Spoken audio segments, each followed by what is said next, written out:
Welcome to the Inglorious Bards. I'm your humble game master, Tom, and this is adventure number 30. Glad to have you here. We are coming to you live on twitch.tv/IngloriousBards every Tuesday, 7 p.m. If you happen to be available, come join us and taunt us in the chat. We'd love to hear from you. We are excited to be here tonight. I also want to give a quick shout out to one of our patrons. Thank you to JW. Thank you, JW. You've been a supporter for quite some time. JW is always been excited to catch up. He was behind, I think, a season or two and listened, I think, to about 2 seasons worth of our show at twice the normal speed to get caught up. He is an absolute trooper, and I cannot imagine him having to deal with Xander at double speed.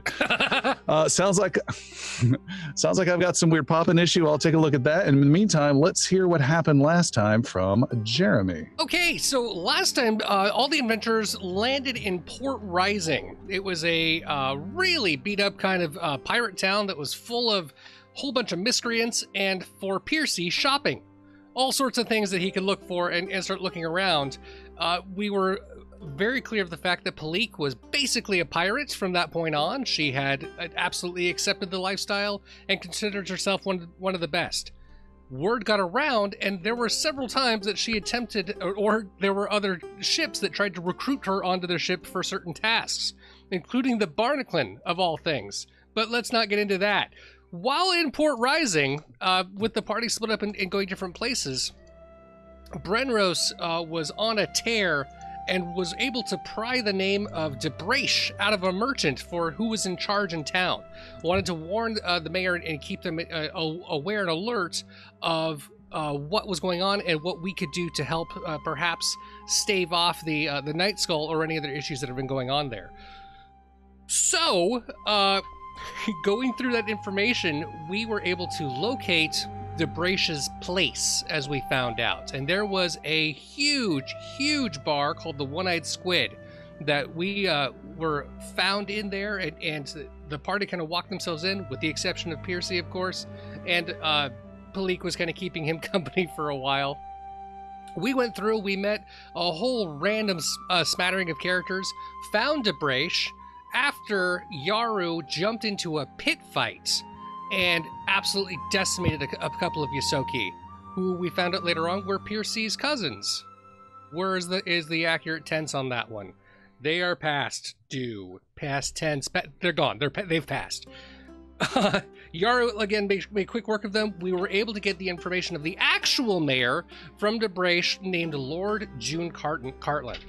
We created an appointment, or not we, Brenros really set up a full appointment, paid off a lot of gold in the process, and we were able to go meet Lord June Cartland, who we found out was a Minotaur who lived under the city of Port Rising in a completely buried castle area of location. Lord June Cartland wanted nothing to do with us. As much effort as it took us to get there, he decided that he no longer wanted to have trade with Navarre, didn't want to deal with the king, and told us about all the dangers that were out there. Port Rising was going to do its own thing, thank you very much. Sent us back on our way, so what we all did was we decided that it was time to continue on with the original mission that we had happening. So we decided to take the Tainted Waters and sail it to the Undead Isle, where there's, we believe, a Scourge in our tower there. And that is where we left off. So from there, let the adventure begin!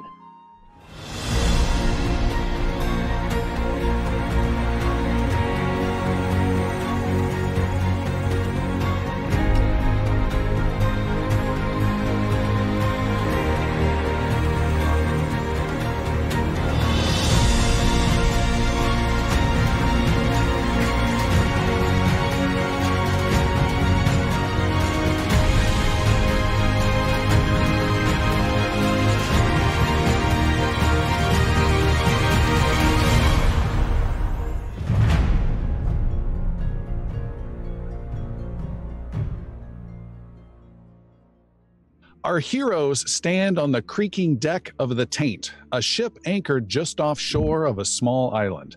A cold wind flows from the north across the shimmering sea and chills the adventurers watching the island from afar. This is worse than I imagined. I cannot believe my own eyes.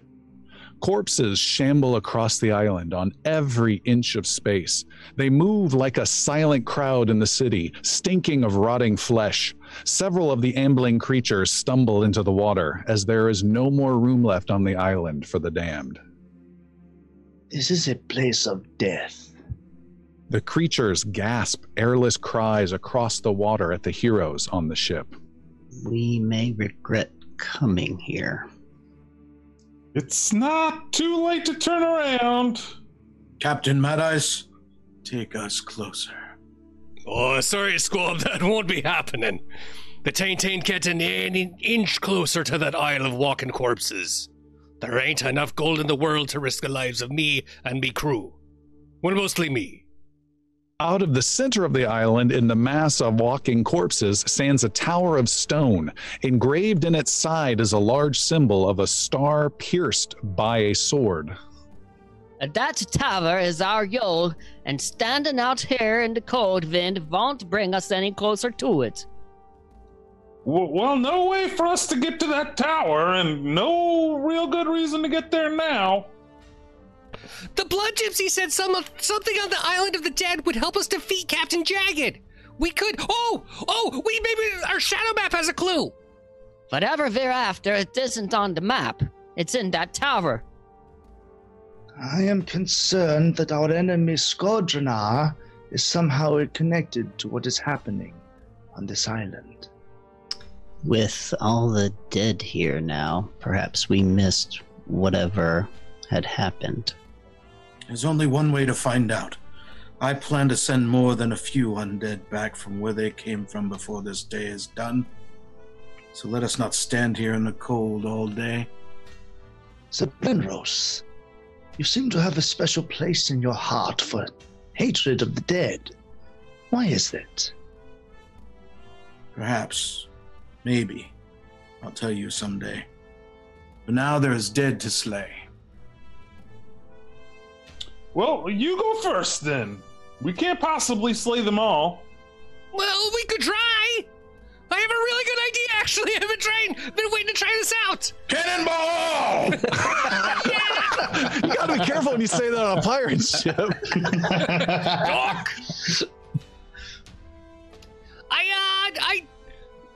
I just need to kind of like get my angle right, but I can create separations. I might even be able to build like a wall that we can just kind of get around them. Yeah, how far from the island itself are we? Captain Madeyes said he doesn't want to get, he doesn't want to get any closer. Captain Madeyes, how close have you anchored the Taint? As far away as I can get with a safe view. So you'd be about that much. Oh yeah, that much. So say about 100, 200 yards, 200 yards might be good. Okay. And how far from the shore to the tower is it? It's farther than that. Yeah, it's several hundred yards. You can see the tower sticking out. You can just barely see the symbol. You can see the island has a off the beach. It's a little bit flat, and then it rises up to a cliff that's only about 20 feet high. So it's not as epic as some of the other crazy cliffs we've dealt with before. Just about 20 feet high. On the rightish side from where you're looking, there are some stone buildings that kind of lead up to the right side of the cliff. And then just above them is a small, about 25, 30 foot tall, looks like an old lighthouse that's not been in use, very primitive looking thing.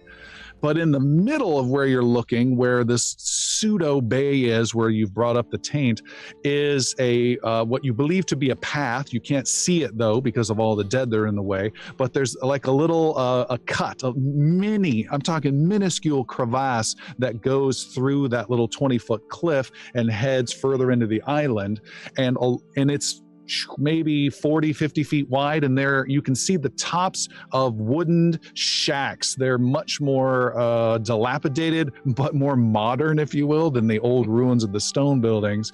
And there's shacks and small little shanties that kind of go along the little road, and then the road disappears, or that crevice disappears, because it just rises up gently until it reaches the plateau of the upper part of the island, and then a couple more 100 yards, you can see that tower sticking out. Xana, what kind of wall are you talking about? I'm so glad you asked. Okay, I've got 2 walls that I can do. One, I can do just a giant wall of fire. I can just like put it right down the middle and I can just burn anything that walks into it. And 2, it's not as cool, but I can do a really long wall of stone. It's like 20 feet high and like 120 feet long. And I can do a couple of those. I like fire. the stone. I like the stone one. I can't believe you're thinking about the stone one, though. I mean, it's not the best one. It's an option. We have it, but it's not. I can do fire. You don't have good stones. I'm just saying that. What I know, it's not. They're not big stones. What is the dimension of your stone wall as opposed to the fire wall? Okay, so the stone wall can be like 120 feet long and 20 feet high. It's about 10 feet thick. It's as a stone wall goes. I'm not gonna say impressive, but you could say impressive. It's pretty nice. It's kind of that's a pretty good structure. Thank you for understanding. Yaru gets it. Now the firewall, though, this one, you guys, the firewall is amazing. It's like 5 feet thick, and it's like 10 feet high, and it's like 60 feet long. So it's smaller. Yeah, but it's fire. Yeah, but it's fire. Palik gets it. What's the stone? The stone's not going to do anything besides push them back. The fire What we will burn them. could do is walk along the top of the stone wall. Thank you, children.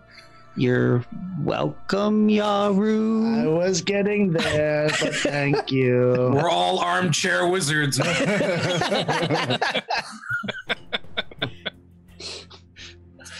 There's an episode where we're really early. Tom, are these more Walking Dead, or are they more like World War Z type? Oh my God. I wouldn't do that to you. Jesus. We're only level 9. What? Actually, hold on. Yeah, these are slow, shambling zombies. You run into them before. Their general concept is for zombie mechanic-wise, they only get 2 actions. They're permanently slowed 1. Okay. Just to give you an idea. So they can hustle a little bit, but they can't just outright run. Right. Not that they would need to run far, because it's like running in a mosh pit. So everybody looks over, and Sildren's just doing some cardio. He's just like stretching and getting ready. I like Tim's speed over there. That was rule number 2 or whatever. Gimlet, the goblin first officer, says, Captain Madeyes, I've got the new skiff ready since they destroyed the last one. It's all shiny and spanking new, but no one's volunteering to take them on board. No one wants to get any closer at all, sir. Oh, aye, and I believe that be the finest. Do we need to give them the new one, Gibbler? We don't have any of the other ones, the loners. Well, I've got the one that's got the persistent leaks, sir. Oh, that's and how was that one doing? Consistently leaky, sir. I think that sounds perfect. All right, at the bottom of the ocean, sir. I have a great idea. Everyone, follow me. We've got a ship that we've custom designed just for you. It's a smaller vessel, so you don't have to worry about any crew going on the way and weighing you down. Gipper will show you the one we need. It's not the polished one. That one's not yet ready. We need to let it dry a bit. It needs to cure. It's a sailor's thing. Why does it need to dry? Well, because it's wet. It's tacky. We have to glue it together to make sure You glued a boat right together? now is tacky. It's a pirate thing, Palik. It's all right, you little lass. We may not understand this. I know everything about pirates. Then you shouldn't be asking me about tacky boats. I know. That's why I'm asking. You already know you're fibbing. How dare you?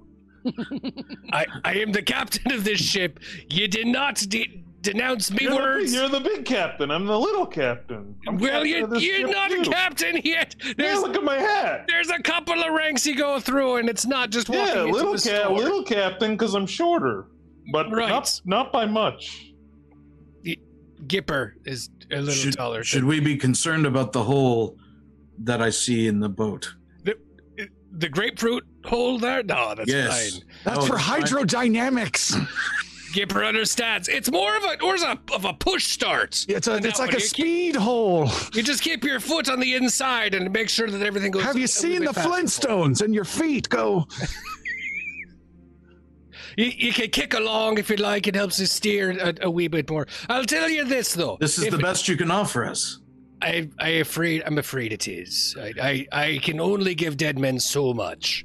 And I am fortunately given dead men to dead men. And if you be going on the island, I fear you not be returning with a very new fancy tacky boat. So I'd like to give you the boat. You could tie a rope to it, and if we don't come back, you just reel it in.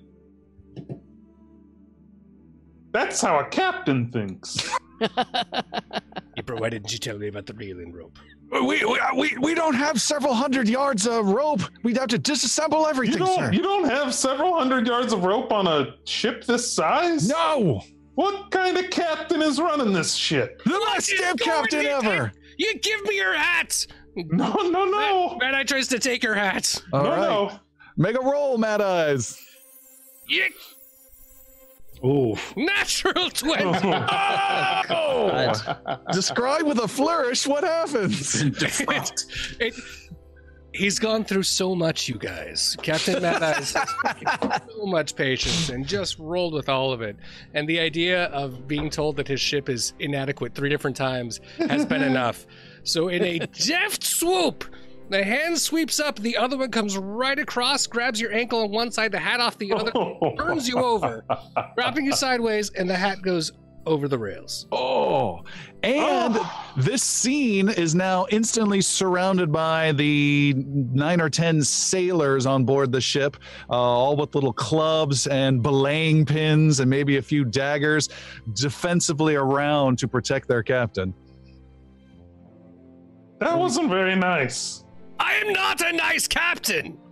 You've been pretty nice so far. Now. I am Captain Madeyes of the Great Tate. This be my ship, this be my crew, and you be guests aboard me ship. And your time is about run out. If you're gonna be going to the cursed forsaken island of Undead, you're gonna take the cursed forsaken boat with you. If you want to change your mind and come to some senses, raise anchor and get out right now. So I put my foot over the hole and we'll be fine. Sure. Captain, it's a fine boat, Captain. Brenrose steps over into the leaky cauldron, whatever it's called now. It's called the leaky cauldron. Yeah, it says it on there. Leaky cauldron. The leaky cauldron. About as big as a cauldron and leaks like the best of them. Percy walks up to Captain Madeyes and I begging your pardon. We here not for us, and we here not for you, but we here for King Feyon. Maybe we remember that and everybody stay a little more calm, yeah? Madeyes tries to take Percy's hat too. Make a roll, Captain Madeyes. 2. Come on, natural 20. Didn't show. No, yeah. It's a 2. It's 12. I mean, it's 12. 12. You grab it, but Percy, you can instantly respond. Hey, that's not my hat. That's mine. It's my tricorn hat. This be the last time. You got your own hat there. I don't take talk back on me ship. And you guessed me talking back more than anyone have ever seen. Ain't that right, crew? Yeah! I believe we aren't just a guest. We are emissaries of the king, and he has paid you quite well. No, yes. He hasn't. He's paid me enough. He has not paid me to take you to cursed islands with undead creatures and follow the things like the Night Skull. There be not enough gold in the entire planet for me to risk me life and me cruised life. Oh, Me life. he picked you because you're the bravest and the best, no? He picked me because I was available. And yes, I am the bravest and best. But that has nothing to do with what you can say back to me. But You respect the ship. You respect the captain. You respect the ways that things go. I be Captain Madeyes of the Great Tate. I've been on the seas for 27 years. I've survived the likes of ponies. I've survived the likes of maids. And I've survived the likes of snailcreets. And you can't stop anything I've done. This is what we do. This is my ship. We know how to survive. We know how to stay alive. And one thing we don't do is go onto cursed islands. the snailcreets, they are the 2 antenna or 3. They're the snailcreets. They're the large. They have 2. They have 2 eyes. 2. Okay, I wasn't sure. You plan on putting me down anytime soon? No. Okay. Yaru is checking cautiously at Brenros and how it's going. Oh, he's got like his shield he's using as a bucket to get the water out. Speed is of the essence. This isn't so bad, really. I can paddle with the same thing. He pulls Sildren and Xander into a quick huddle. So about that stone wall idea we were talking about? I just need to get a little closer. If you want, I can fly in. I can just fly right up and over, and I can just build the wall, and we can be there when we're ready. How long does the wall last? It's a wall. It's a permanent wall. Yeah. Okay. He says, I mean, the not wall of looking at his fire. spell. Yeah, you didn't read the rest of the spell. Well, fire may take me. That dies out a little bit. But the wall of fire, Xander, can you move it once you've set it? The firewall? Yeah. No. Okay. I mean, no. It takes a lot to put that up there. Then the wall of stone makes more sense. Way more disappointing, but Run Papil magic. Makes more You said sense. it and forget it. We're just saying, like, to get there, we kind of need something better than this bucket. So the wall of stone can get us there. And then if you have enough magic left, maybe another wall of fire. I don't know how long you all intend on talking, but this boat just keeps sinking. All right, I'm coming. Yeah, is this boat like truly I mean, we've basically assigned ourselves a sinking boat here. Is this really, like, how bad is this boat is sinking? You think if someone strong rows fast enough, you can make it to shore? and several All right, people Change are the boat name to the Skipping Alien. Stone. Madeyes will kind of look at Palik as he's kind of hold her there. You want to be captain? You're gonna have yourself your own wee ship. If you can find your hatch to be swimming in the waters as well, you might as well do the same. And he will toss her towards the leaky cauldron. All right.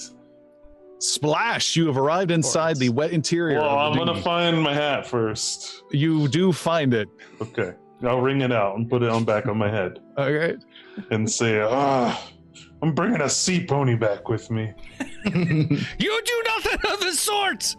Who all is in the dinghy right now? You and Brenros. Yeah, Sildren will put himself in the dinghy. Xander, can you take Piercy and fly? You guys, No. how much do we trust Captain Madeyes? He gave us a boat. I know. He gave us his shitty boat. He gave us a boat. He did, but what's to stop him from just turning around and leaving us once we get to the ground? Absolutely nothing! Nothing is stopping me! Pull up anchor! Because he knows we'll hunt him down and murder him, I think. Looking over. Is there anything He's still right there. Is there anything we can do to the boat to stall it for a bit? You put your foot here, and that seems to slow it a bit. There is, actually. Percy grabs Gimlet Oh! and Yeah, wink, Jumps. wink. Thank you. jumps up onto the banister on the side of the boat and just does a little flourish and then just hops down. You land on a dry seat. Perfectly. Alas, a dry seat. Sildren will, approach Captain Madeyes. We are emissaries of the king. We are also champions and defenders of the realm, and this is a moment in which we need to know that we will have a boat upon our return. And in that function, I do seal your boat to this spot, and I drop a feather, and that feather turns into an anchor. Oh, this is your magic item. Yes. So what happens is the feather can be activated on a boat. This feather transforms into a massive anchor that causes the boat to immediately stop. After 1 day, the anchor vanishes and the boat can move as normal. The anchor is attached to the boat by a magical chain of force. It does say the chain can be removed by dispel magic or destroyed, so I will try to get it in a place where it can't easily be done, and through hopefully intimidation and misunderstanding of magic, they won't try to. Sure. And if you look, the stats of it has a hardness of 30, which is a massive amount of damage it can absorb before it ever takes any damage whatsoever. So it has a lot of magical protection itself. So it's You just leave it in the middle of the deck and he's just hammering away. Come over here. Sam, the hanger. All right. And it's a pity that I feel so compelled to do so. And I just turn and don't really give him an opportunity to respond. You used to be my favorites. So now there's a magical anchor that has anchored the ship against the captain's will to the bay. Interesting. What could go wrong? I wasn't sure if you still had that or not, Chris. Yeah. So couldn't Well, I was sold hoping to else. save it for Captain Jagged, but here we are. Peer So, pressure. One-time use? yeah. Such be the way of feathers. Piercy looks at Gimlet. Well, I get to rowing, yeah? We think you're absolutely crazy about the whole sea ponies thing. You're going to be telling the story how a feather prevented your ship from moving. We're outside the island of the undead, and a weird elf came up, dropped a feather on me boat, and the anchors kept us there for an entire week. Piercy, there's no one from the crew that's going on this dinghy. I thought I grabbed him and jumped. Oh, I didn't hear that you grabbed him. No. Then he's scrambling away. Let go of me! And he scrambles up. I'm not going there. Don't you Shanghai me crew! No, we'll bring him back. No, you won't, he says as he climbs up to the top and looks down on you from the railing. This boat's taking on a lot of water. Piercy's gonna start I put my tail. what do you call that when you're put my tail in the back, and I start spinning it around like a propeller. Making motorboat noses. Piercy starts bailing water out. Yeah, that too. Brenrose starts propelling. We're starting to move now. Okay, you start rowing like crazy. Brenrose, you said you're doing it? You start rowing, and Xander, you have the capability of some limited flight, but you're going with them in the boat? Is that correct? Yeah, I'm gonna stay with everybody, and then I'll get the wall ready when we're ready to go. All right, you Yara's guys just... I'm sorry, go ahead. No, you go ahead. Yeah, I was just saying, Yara's sitting in the boat looking at Sojourn like, so why are we... If he's now anchored to the spot, why did we take the shitty boat? And we're just sailing towards the island. That's so stupid. We could have just... There is a cold wind that blows in from the north. You pull your cloaks around you. It's part cold wind and also part the coldness of the concern and possible light fear of this wall of zombies you're approaching. You are rowing as quickly as you can, Brenrose, as others are bailing. The island is getting closer and closer. You have your back to it, Brenrose, so you're just going and going. You have Piercy, who is off the bow, watching closely like some sort of pointer dog. But it's like you're getting closer and you want to hurry because the water is just slowly rising in your skiff. But at the same time, you're like, oh, I don't want to go there at the same time. They're just slowly shambling around. Some even have some outstretched hands when you're even 100 yards out and closing in and closing in. Yes, go ahead. I was just wanted to let you guys know that I was refreshing the spell as I'm getting ready for it, right? I'm getting myself all beefed up, and I may have gotten a detail wrong. I just want to make sure everyone's still cool with it for our plan. As long as the dimensions are the same and everything's totally the same as last time. Yeah, cool. about that, it's still stone, right? And it's a pretty impressive wall. It's like 120 feet long. It's an inch thick, and we can still like 20 feet up. You said 10 feet. A what? No, yeah, it's an inch thick wall of stone, so it's like a whole inch. So it's really, really hard, and it's rock, so it's really hard to get through. You really overestimated yourself. I'm just saying, I've remembered. It took me a while, but now I know. I mean, I heard some strange Inches look like tales, feet on the paper. but that's a big one, Xander. Well, I mean, we can balance if we wanted to, or like I could still use the wall of fire, right? There's a lot of fire. I'm not worried about myself. I have no problem, but I don't know about Sir Brenros there. Or Brenros, do you have any blue pills? Maybe we can help Xander make it bigger. I don't anymore. What? Can't hear you. Choose not to. And Xander, you can change the orientation of that if that helps you in any way. You can rotate it around. I can't. Oh, Yeah, so it's 1 inch high. Whatever you want. Well, as long as it, was in that layer of the dead, that would be fine then. could it be Stop 10 by them. 10? It can't change the dimensions. It can't change its real shape, really. But it's not a straight wall. It could be a shaped wall. You can shape it roughly in like 5-foot increments, or you can angle it in different ways, but you can't like make a ball or something like that. Right.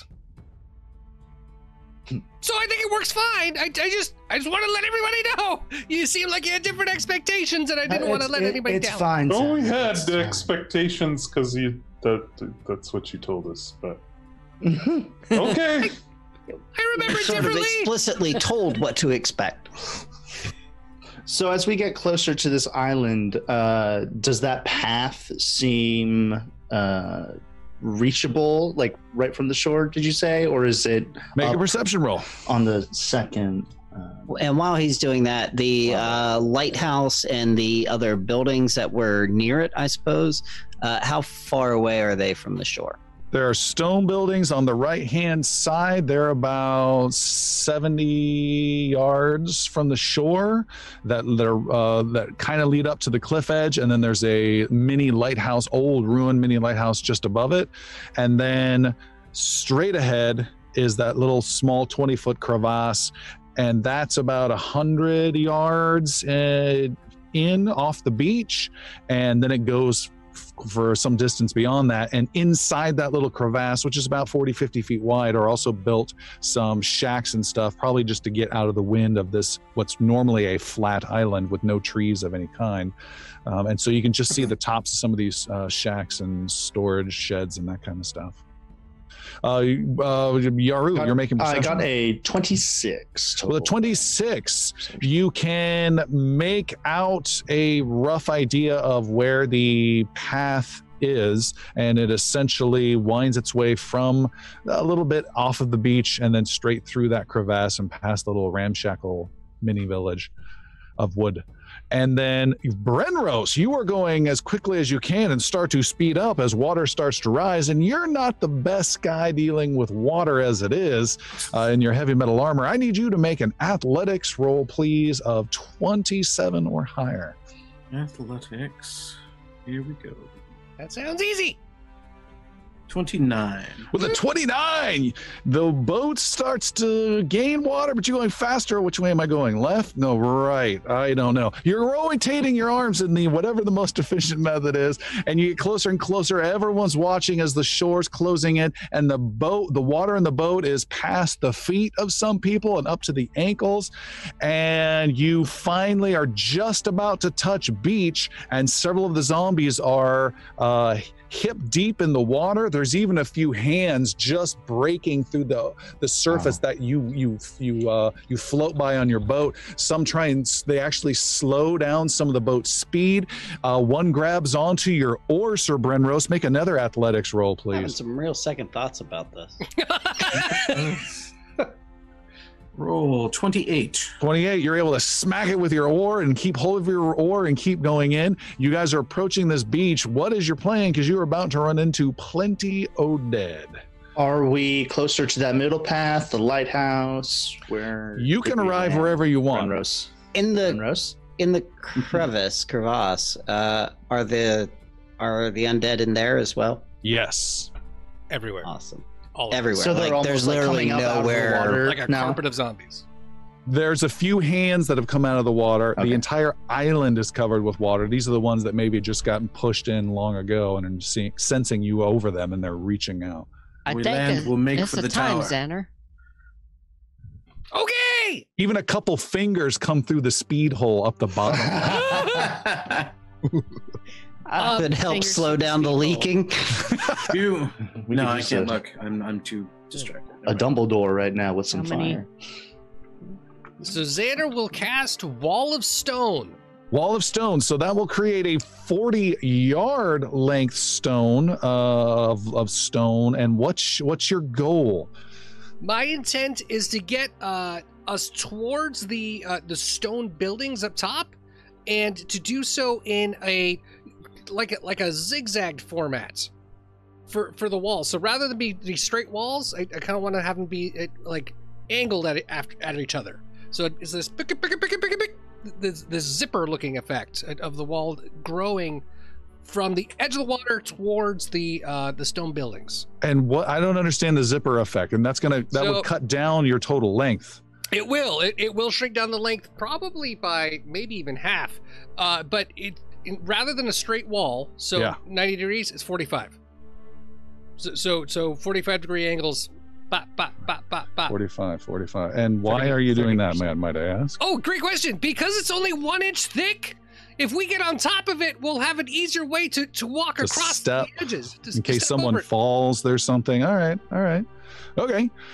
All right. We'll say you end up making a 30-yard long wall. Where is it starting? Right where you're about to beach? Yeah, from the edge of the boat. So at the beach where we're at, and if I can do it, I didn't see it in the spell, but I was wondering if the first part of the wall would ramp up. So it'd start short, like a foot tall, and go up to its full height. It's not designed for that, but that sounds pretty cool. Let's do that. Cool. Nice. All right. So it's this weird wall rises out of the sand, starts to part. This wall rises up. You see at least 5 different zombies rise up out of the ground and fall off, totally confused as to what just sprouted underneath them. The stone razor thin balancing beam almost does appear in this strange shape. It goes about 40 yards. This is a high-end spell for you, right, Xander? Yeah, this is a level 5. This is Whoa. big One of my magic first from level Xander. 5s. It's a huge one. I'm a little tired. He is created from nothing, something, and as he mentioned kind of glibly, and I didn't believe him, it is 100% permanent for the rest of time. This Wow. wall will be here, which is pretty Hey, cool. he got something right on the spell. All right.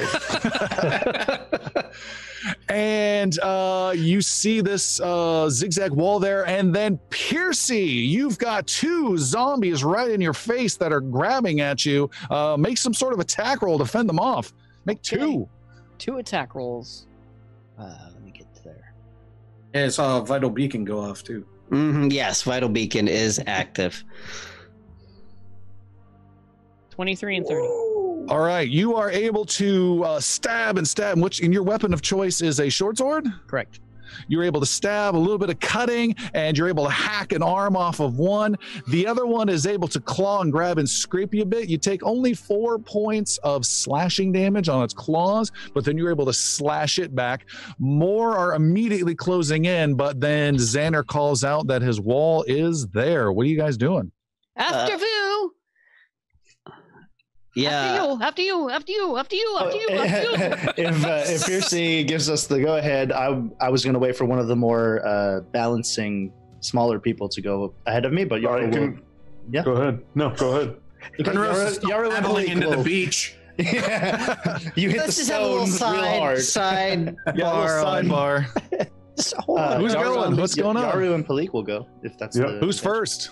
Yaru, sure. Yaru, you start going across the wall. Do you want to go carefully or do you want to go quickly? My intention is to go quickly and get the 2 or 3 that went up with it if they're still hanging on or No, still on the they fell Okay. off. Well, right. then I'll just go.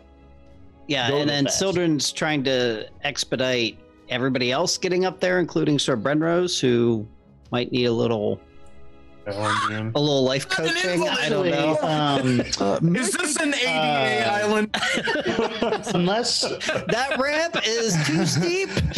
well, yeah. So unless I don't remember if Filing Palik has a skill for this, but Yaru wants to like go carefully so he can make sure it's safe for the people behind him. I don't know if that was a thing. I think Palik might have done that before. I think that's definitely a Piercy thing, not or a Piercy. Is it okay?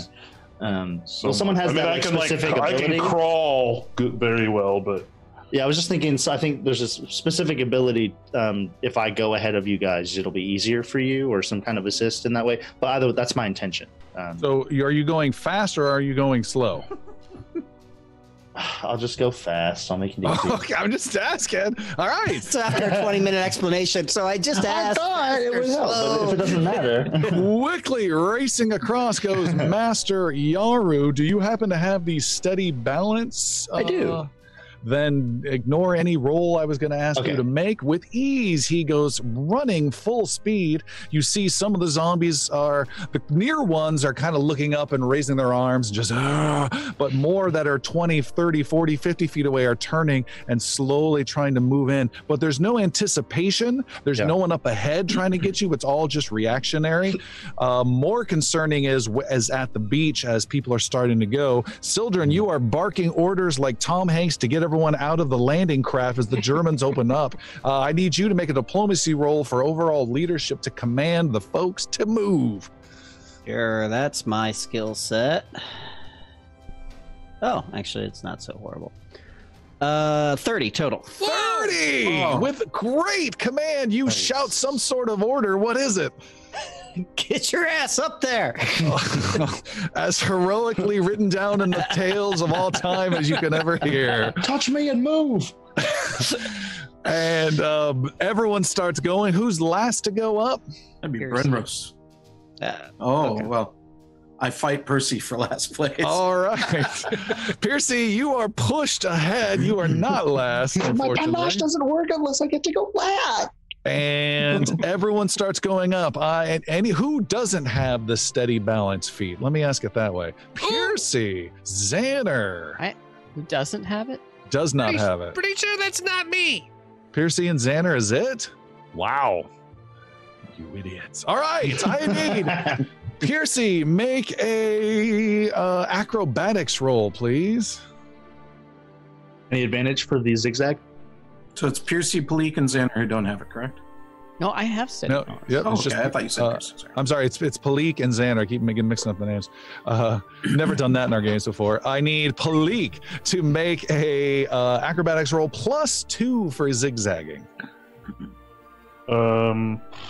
27. With a 27, Palik is slowing things up, but is stable. You slip a bit, man. You have to slow down, but you don't fall down. We also have Xander. They will swallow, but they don't fall down. Make acrobatics +2. I don't know if it's a good stable wall. You guys are doing good. I may just fly over. Should I run? All right, I'll run. Okay. I don't trust my handiwork. 32. Ooh. 34 with a +2 with your zigzags. It bumped into me. Xander, you could have just flown. Xander skipping ahead. Xander starts to fall, but a new piece of ball catches him as he goes. Just lovingly carries him. Yeah. He's magnetoing it around as it just rises with each step and then falls away.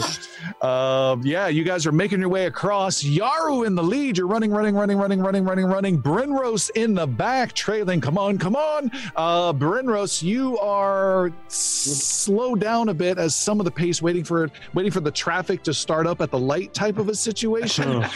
And as they're starting to go, you're still maybe on that halfway up slope he created. How high was the total thing? 20 feet? Is that what it was?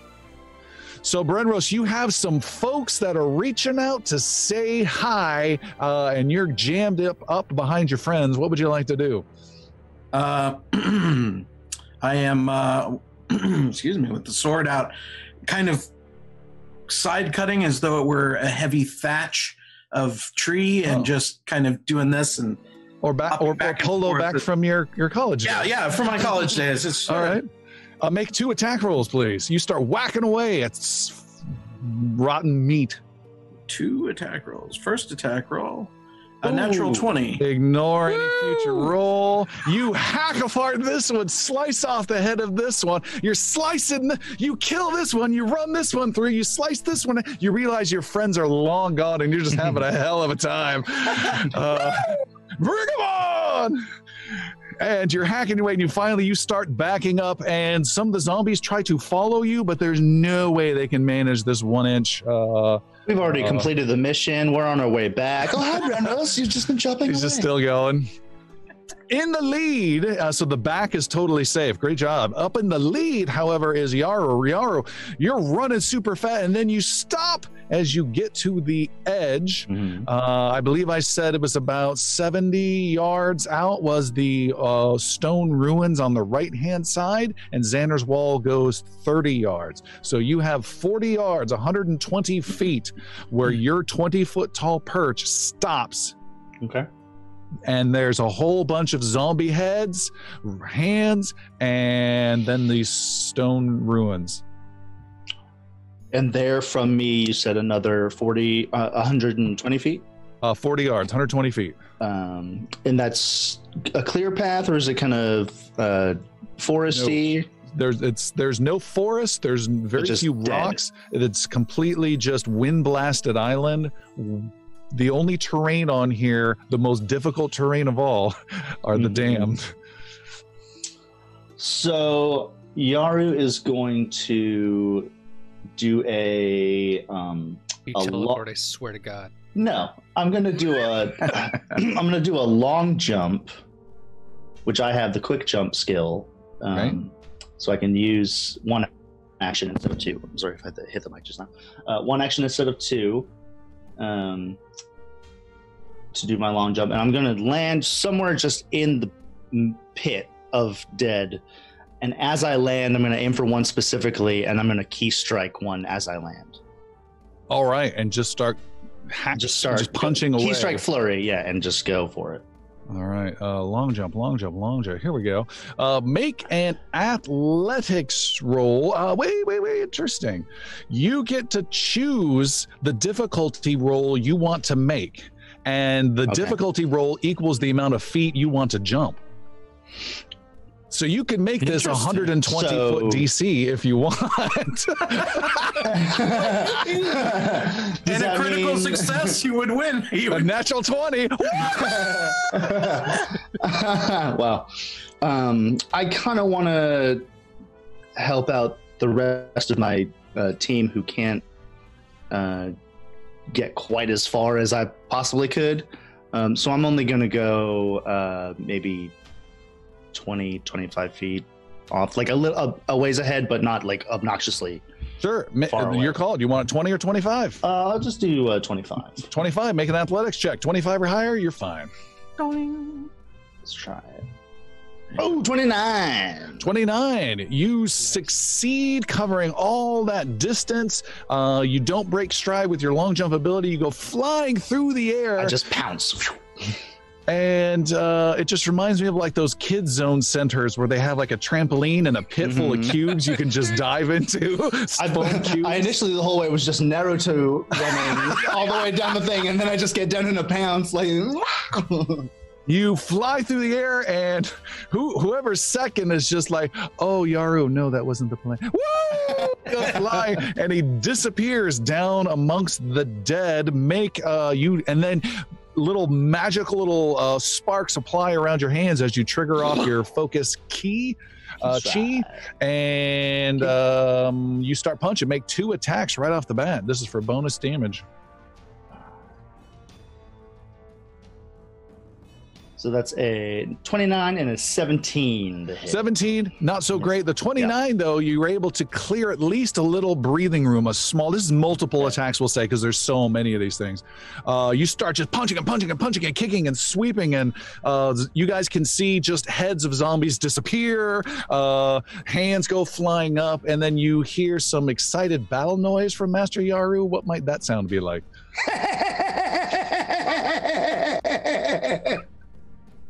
Or he's trapped you in his prison. That's right.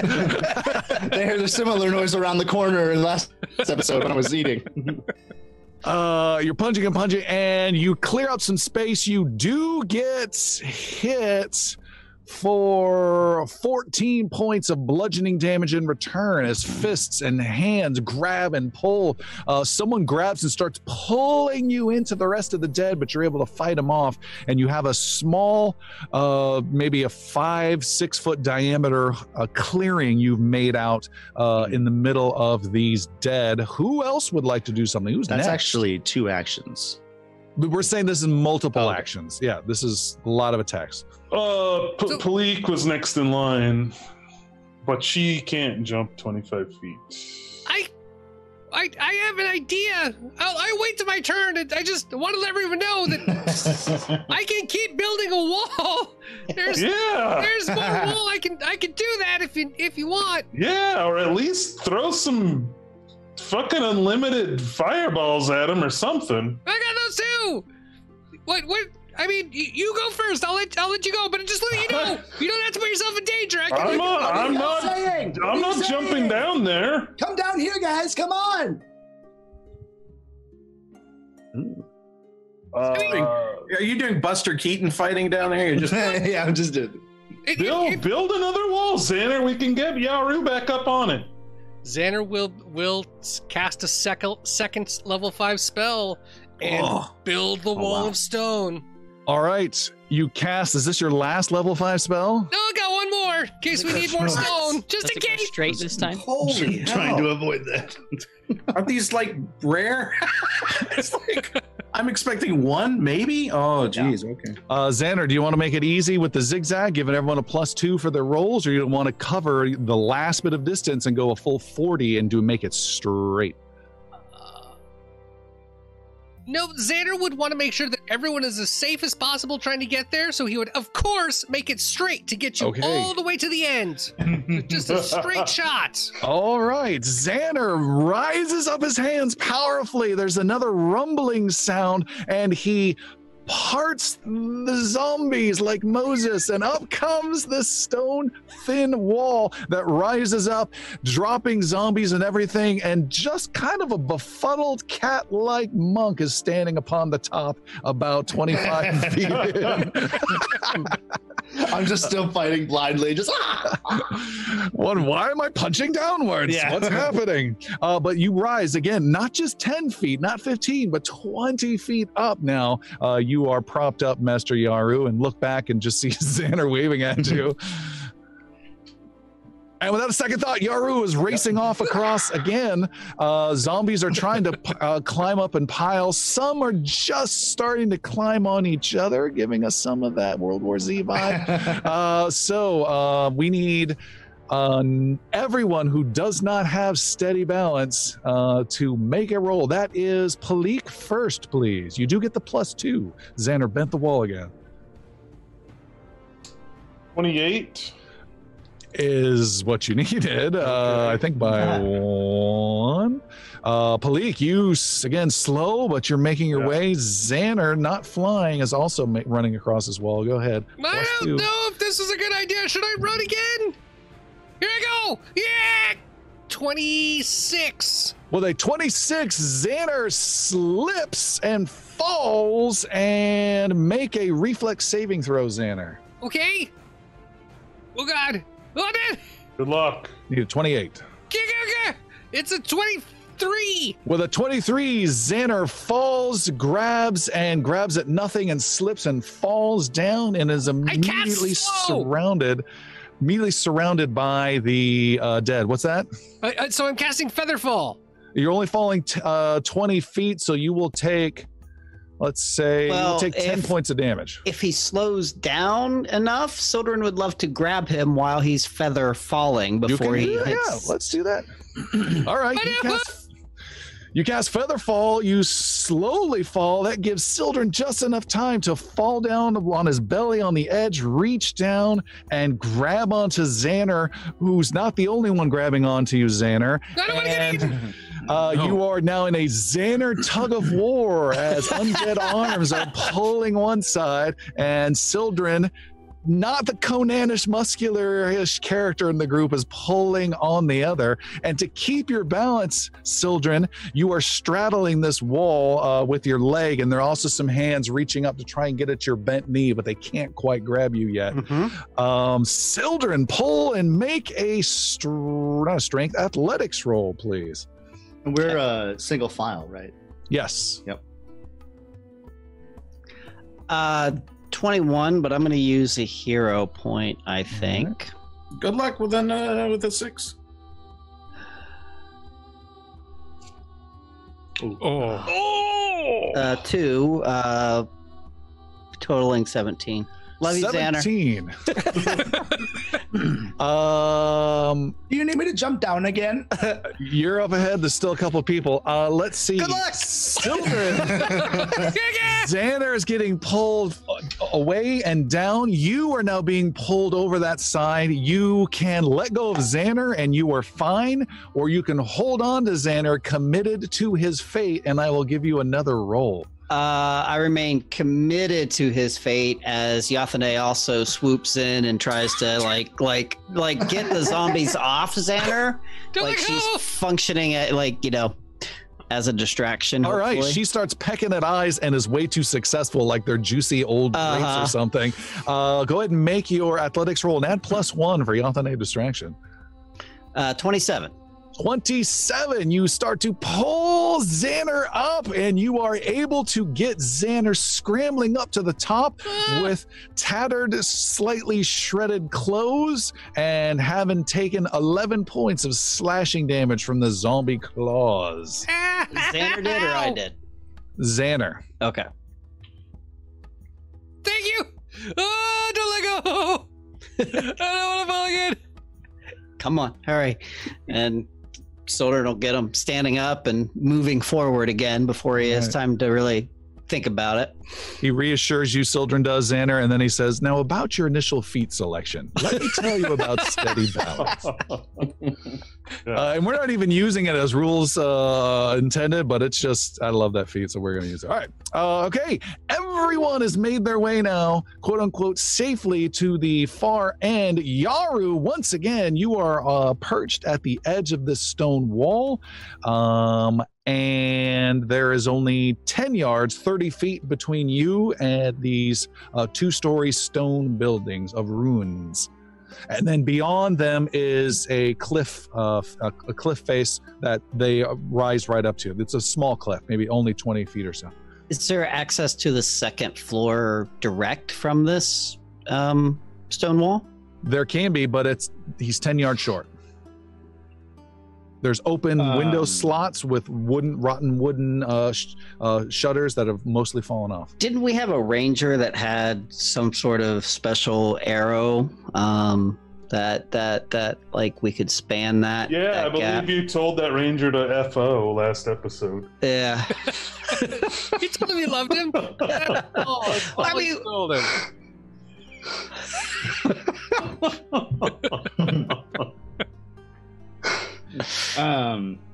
So it's an opening, not like a proper door or anything like that? There is a door, but it's surrounded by dead, and the dead that are also inside that area. He was asking about a second floor access, and I was describing. And the dead are up there on the second floor as well? You don't see any there. Yaru wants you to see a dark opening into the second floor. Yaru wants to get to the second floor. How would you like to do that? It's about 10 yards away. I will do another jump. That is 30 feet, so that is a DC 30 with an athletics roll. He backs up, and then runs. Before he does that, Sildren will give him a pat on the back and say, "You're going to do great," and cast guidance on him. So it's going to give him a +1. Little football coach pat on the butt as he runs exactly. by. Standing there going, I wouldn't do that. No. No, I wouldn't either. He's crazy, but He's crazy. Was there something you said about using athletics or something else? Nope. Athletics +1, and the difficulty is 30 for the 30 feet distance. Okay. Oh, actually, hold on. Give me 1 sec. I was just waiting. He rescinds the pat on the back. I'm gonna touch Sildren real quick while he's doing that, so I can get some vital beacon points back. All this touching. Don't touch me. Thank you. How many hit points are you down? 14. The first heal is 4d10, so let's just call it good. Just hold off on that. Actually, I'll give you some healing from the staff. How about that? I thought the vital beacon was just an automatic. I touch you and I get. Guys, they're coming. Alistair, he's just saying it would be a big overheal for the initial. Oh yeah, then never mind. Okay. What were you waiting on, Soldier? I have the jump spell, but it's self only, so I could make the jump. Well, I mean, you can do it if you want. All right. So Sildren hands a. Are you gonna jump? Are you okay? That's what I was gonna do. To Yaru. Before you make that jump, Brenros says, "Is there a reason why the dead would not be up there in the first place?" And Brenros would like to try to recall knowledge, if possible, for behavior of the undead. See if they hate stairs, or Brenros mentions to you possibly something of a larger undead that the other undead stay away from, or something like that. All right, that would be so typical. Make an occult roll, please. Cult roll? Who the hell uses a cult? I use a cult. 23. You are not aware of anything that would scare them off, nor any architectural concerns. Your best bet is to make a crafting roll. Who the hell uses crafting? I do. My goal tonight is to use every skill at least once. At least once. Playing the game. Here we go. Oh, that was almost terrible. 23 again. Well, the 23, you don't have any additional information with that roll.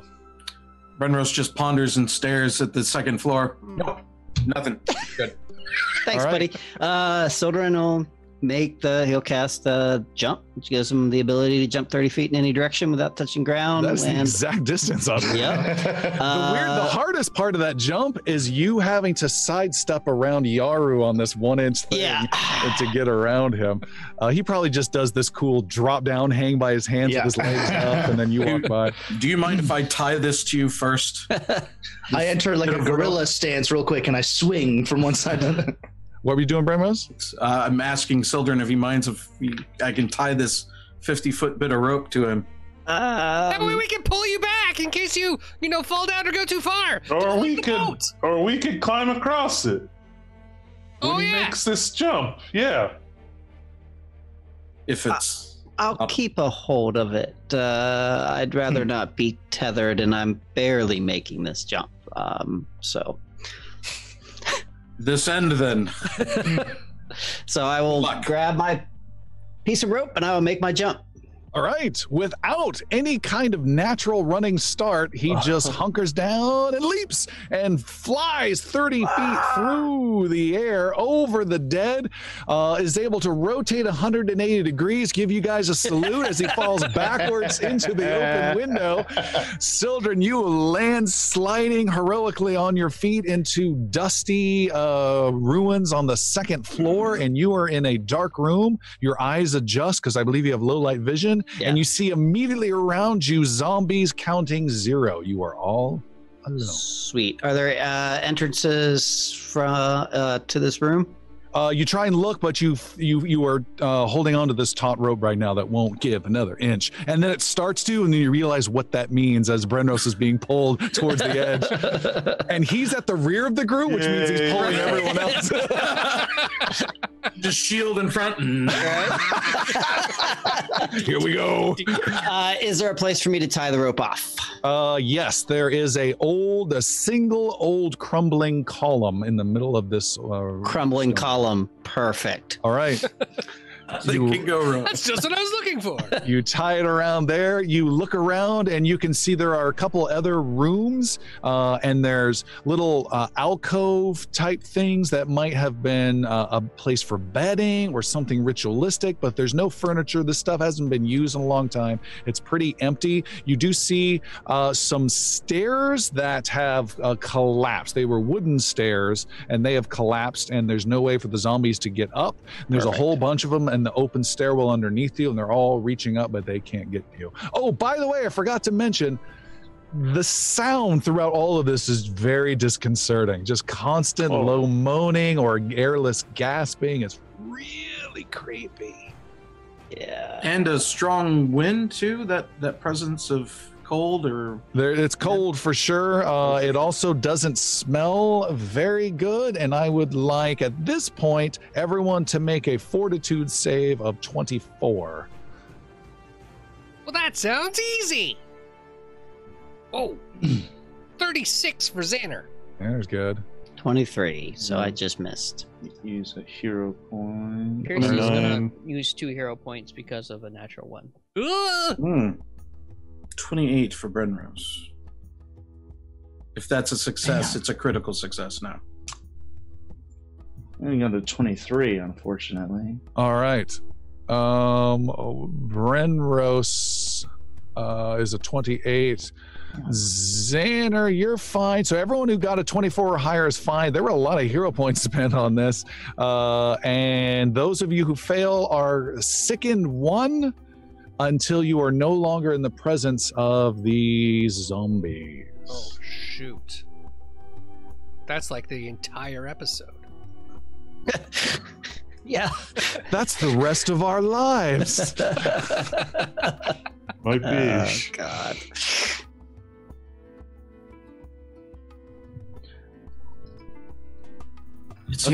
He's tied this off. Yep. Come, and Sildren will kind of stick a hand out and wave everybody on as he continues to kind of So what observe. are we tying the rope to on our end? I think It's corporate team picnic tug of war anchor Sir Brenros right now. Yeah. Trust walk. Here we go. If nobody else wants to go, Palik will get after it. And Palik, what are you doing? I'm gonna hook my legs over it and just like upside down, like How long a shimmy leg across. do you have? All right. So Brenros, you're holding on taut. You pull all the slack off. You're leaning back and keeping it taut while Palik is shimming over like some really slow, bad stealth action guy from the 70s. You're making your way across. Brenros starts playing with you and inching closer towards the building, lowering it just a little, leaning back. Not right now. Got a little heavy. Well, I'm feeling my alignment change. Whoa, there we go. And you're making your way over, and you are able to do so without any further trouble whatsoever, Palik. And one by one, everyone makes it across. With our two more agile people, Piercy and Master Yaru, not even having to do that technique, they just stylishly just run across. I would suggest Yaru stay behind and make the jump with the rope tied to him, so we can help him along if necessary, and send Sir Brenrose over. I have an idea too. It's kind of a weird one, but it's something I could do if it would help.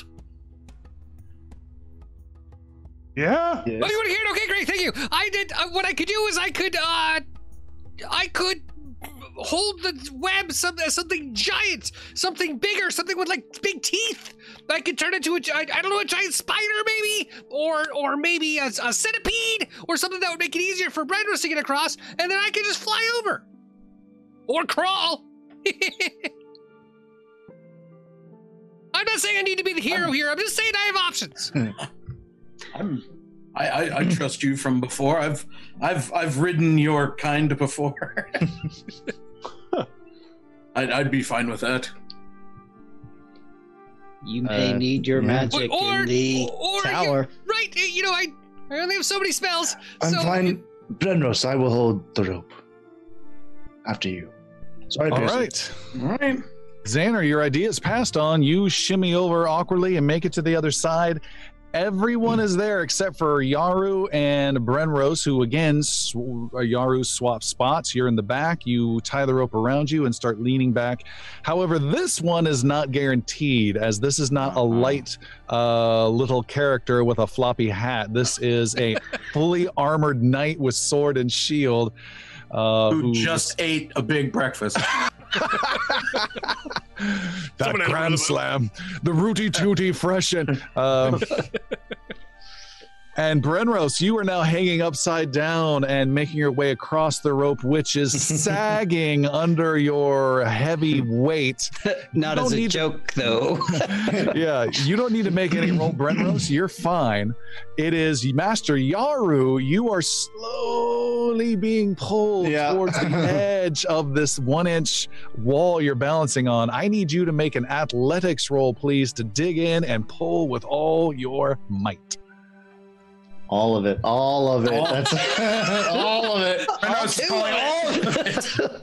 That's a 16 with my sicken. I have all the confidence in the three winds of your temple to if you have hold me up. I'm focusing. I'm balanced, but I'm losing power. Brenrose, hurry! Brenrose, you are making distance, but you find yourself getting lower and lower, and you look backwards and can see that he is getting pulled towards the edge. Yaru, you can... I gotta make a choice, don't I? You gotta make a choice. You can give How hard did he get? You can give Brenrose just enough time to quickly scramble and maybe get some lightly grab action on his butt, or you can let go and not take any risk of being pulled in yourself and let Brenrose deal with the circumstances, since he is fully armored. Okay, and from the ground, how high is that second floor window? It's a normal second floor, whatever that is, 15, 20 feet. It will have a rope hanging out of it, though. And we're 20 feet high right now, so you're almost like a level jump. Yes. But if you go down, yeah. If I let go, he swings into the wall and zombies. Like a giant armored and he'll just if I this is if you do it, I'm singing the song. He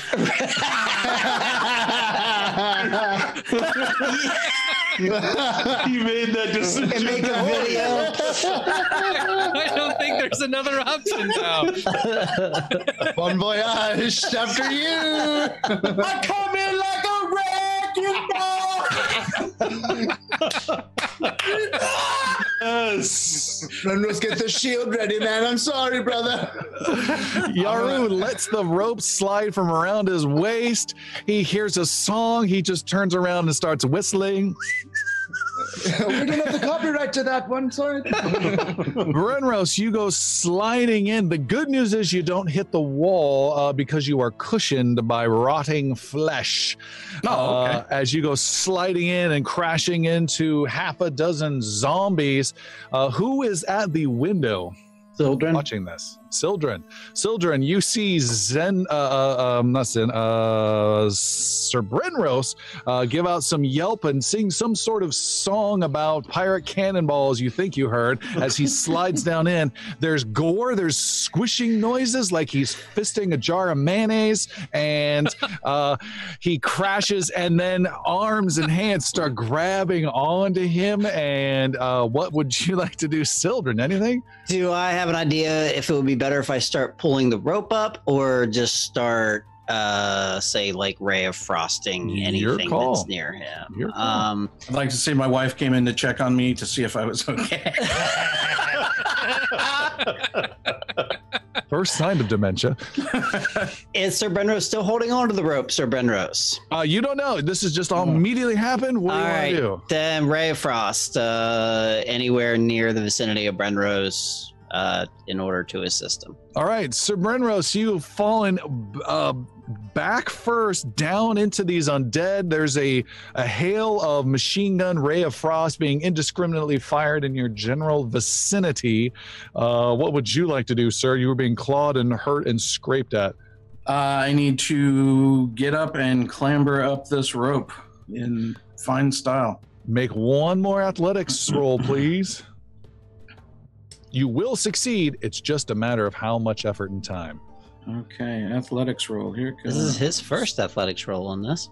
That was a 35. 35 with speed, with the guy, half the guys around you being blasted by this ray of frost. You climb up. There is still a large amount of damage that will be dealt to a normal clothed hero, but with your heavy armor, you only take 11 points of slashing damage through all of that, and you are finally brought up, dripping in bits of gore as you, and it's the gory footing is the hardest part. You're just slipping and leaving these bloody footprints, and you are able to get up to the top, and you turn around and look back across the sea of undead at Yaru. And you have anything to say to your good friend? What was that? All your effort. Hey man, you had the song within you the whole time. You just had to let it out. Are you coming across now? Oh, don't mind if I do. As he blocks the whole window. A whole shield just moved. So he does that. He blocks the window. Yaru gets ready for a pounce, and as he closes the view of Yaru pouncing, Yaru just teleports behind him into the room. Oh, sneaky cat. Are you going to teleport through? Yeah, I'm going to. All right. With ease, Master Yaru does the I Dream of Genie head nod and teleports through and arrives behind Sir Brenros, and everyone is inside this darkened upper floor ruined building. To prevent any zombie spelunking, Brenros is going to retrieve the rope that is dangling out the window. Okay. This is tower with the what we presume is a tower Scourgeonar, yeah? Absolutely not. Yes, we're just at the edge of the ruins. The tower. Yeah, that was in the Sorry, no one's listening to me. The tower's way up there. It's the dark tower that far. So that's not the let's retcon this whole thing. Let's go back to the moon. You need me to make another wall? You seem concerned, Sildren. Well, we are still far from our destination. Philippe wants to start checking out the rest of this floor. It's barren. There is not much of interest. You poke your head down through the open stairwell down where there's no stairs. You can see someone has used this area for supplies. There's some moderately recent crates, but they've been smashed by just shambling zombies with some hay and some just generic supplies down there for camping and that kind of stuff. But there's nothing of value up here. Some of the floor seems a bit crumbly as well. You watch your step and a stone stone falls down. Is there another window like on the other side, or any other windows or doorways to the outside? There is floor? not, but there are ones on the sides, because on the exact opposite wall is a cliff. Oh, okay, yeah. But you do see cuts, perfectly even, smooth cuts to create an indented stone ladder in the ceiling. And you can see there are a few sections of a metal trap door that still are up on the ceiling as well. So you do have access up there. Shall we take a look? See what we have to deal with? Let's do so. And Piercy will jump up there. All right. Piercy? Or Palik. Shit. See, I'm not the only one. No. I think I said that earlier too. Yeah, you did. Leek, you jump up there, you flip open the trap door, you come scrambling out, and you can see there is one zombie on here who doesn't even see you, has his back to you. There is a cliff right next to you that's only about 6 feet tall now, since you're at the top of this building. And you can see there are some more zombies up above, but they are nowhere near as dense as they were down on the beach area. What do you want to do? I'll hamstring this zombie who's not paying attention right now. All right, you hamstring him, you cut it, he drops down, and he is on the ground squirming and slowly rotating to find you, but you can easily outdistance him by just walking backwards. I'll go right through the head with the rapier just to finish him off. He is dead. Why are all zombies male? I don't know. Why are all zombies male? It's not. I just was wondering. We need a punchline now, Tim. Yeah, we need a punchline. You have the rest of the episode to figure I'll think of something. So how far away is the Tower of Scourgeonar? It's about 200 yards away. Okay. And they're sparsely zombied from here to there? Yeah, they are 1/6 the density. Okay. I'll wait till everybody comes up. Everyone, as you wait to get everyone up, you can see the area just because the cliff's only about 6 feet up. So you're looking at the ankles of some zombies. Mm-hmm. One falls off and starts to pick himself up. You kill that one. Yep. But you can see that starting to become a little more dense around your section of this building as some of these zombies on the upper plateau are starting to notice you. Okay. I could use some ray of frost to clear this shit out of the way. I can do that. Yeah. Well, I think both Xander and I will help clear the area immediately. All right. We need to make a plan quickly. Well, exactly. We may have to do this while we move. Yeah. Let's go. Let's just hack and slash our way through. It sounds like, yeah, everyone? Yeah. Everyone. All right. So we are going to... Who is our slowest player? After you. Brenros will take the lead, shield in the front. That is also the answer to your question. Yeah. Hey, I moved 25 now. I'm almost like normal. I'm almost like normal. So I've got a whole bunch of burning hands that I haven't been able to use for a really long time, and this seems like a good place for it. Do you want me to go second, or like at the very end to make sure no one comes up from behind us? Go second. Do you mind if I toast your buns? If you can avoid them, that would be nice, but you do what you do best. Don't say that. Is this a similar width, like one person single file type of platform? This is a plateau now that you've reached. Oh, so well, you've essentially got just a roof. get beside Sir Brenrose and fire away. More semicircular formation and just a flying V. Yeah, there you go. Brenrose pushing ahead with the shield, Xander on one flank. How about maybe Sildren on another? And Yep. All right, Brenrose, you slice at some ankles and defootinate several zombies to make some room, and then start lifting up some of the smaller members and getting everyone up onto that plateau. You guys get everyone up there. The zombies are starting to gather, seeing life here on this island now. More moaning, more reaching. You guys create this little fighting flying V echelon shape and start to make your way forward. Zombies are closing in more rapidly. Xander, you were doing something with magic. Please describe. Yeah, so the thing I want to do the most is just be pushing out with fire. So whether it's coning, burning fire out, that I can do that, or if it's maintaining distance. But for the most part, I'm planning on just using fire as I go. So okay. I have my elemental toss, but that's only like every 10 minutes. So mostly I'm just coning fire. With burning hands, this to me is one of the coolest team visuals we've ever had. This is a fighting V with people fighting off any stragglers that come in. If you look at it from above, like maybe 50, you just have like it's like a tank, a flamethrower tank or something. And there's jets of flame that are coming out. There are confused burning zombies that you guys can punch to death, slice down to death. You're just mauling and making this cut through of our heroes. The zombies slowly come in behind you, so you're not cutting a path, you're just making this constantly moving forward triangular V shape that fills in behind as you make your way forward, hoping you don't have to stop because you're making great progress forward. Or ever come back.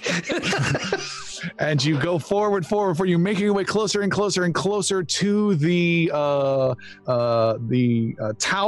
the Scourgeonar Tower, as Sildren was asking about. You can see Yothane is just enjoying the flight, circling above without any care in the world whatsoever. You guys approach. Wondering who her new master would be. You guys approach the tower and see there is a open doorway that you are heading right towards. You do not see anything but darkness beyond. Xander's blasting out more and more and more. Xander, you have to use up all your level 1 burning hand slots. And in doing so, there are no rolls of any kind anyone has to make. There's no attacks even possible on the group. You have burned and charred, and everyone else has contributed to hack your way through. Nice. You make your way in. You are inside this dark lower section of the tower. It rises up actually a couple steps. There are no undead in here either, even though the door was open. There are a couple windows nearby, and you look back at the carnage that you've laid behind you, and you can't see any. Just more undead have fallen into that spot and taken over. And some are kind of gathering towards the base of this tower, but none are heading inside. All the same, can we close the door? Yes! There is a metal door that you are able to heave and grind and push, and it closes. And I was going to say something. You're on the second floor. There were some windows. I was going to mention something. Yes, 2 things. Back on the taint. Captain Madeyes. Aye.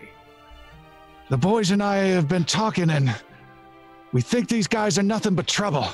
And they're dead for sure. And if anything does go wrong, I think they're going to bring back nothing but dead and curses upon us. I say we set sail, sir. Well, Gipper, that's be a fine feat for the way you're thinking, but you be a coward.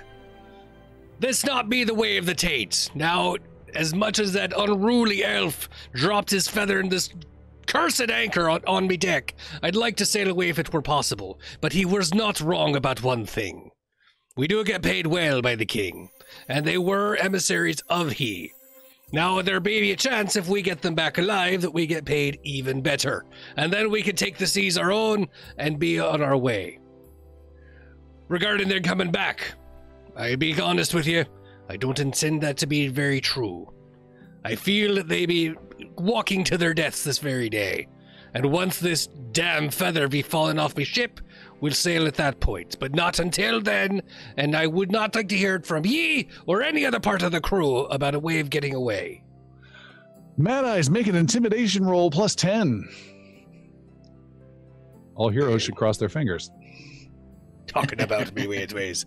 That'd be a 36. Nope, didn't show on the screen. Hold, please. I saw it. I saw it. I know. 25. I'm sorry. You're absolutely right. You're absolutely right. I saw Xander. And I was confused. Where's Madeyes? I saw there.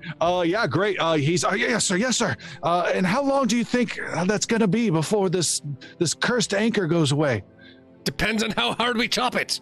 We'll get working on it right away. Come on, boys! And they start hacking and getting every tool they possibly can to start sawing and hacking and beating on this chain as though their lives depend on it, because some believe that it does. And one young crippled ship cabin boy is working extra hard to get that His chain crutch on it. I'll show him.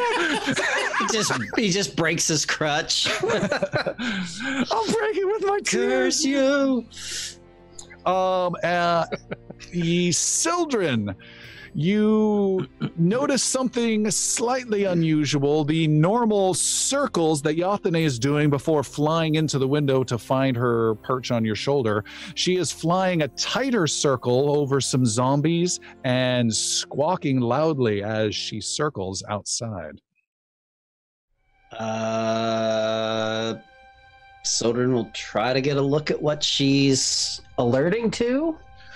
You look out the window. You can see again some undeads more starting to gather. You can see there is the body of a man lying on the ground about 20 feet out from the tower and to the side in a finely detailed green robe, being stepped on his body by the undead.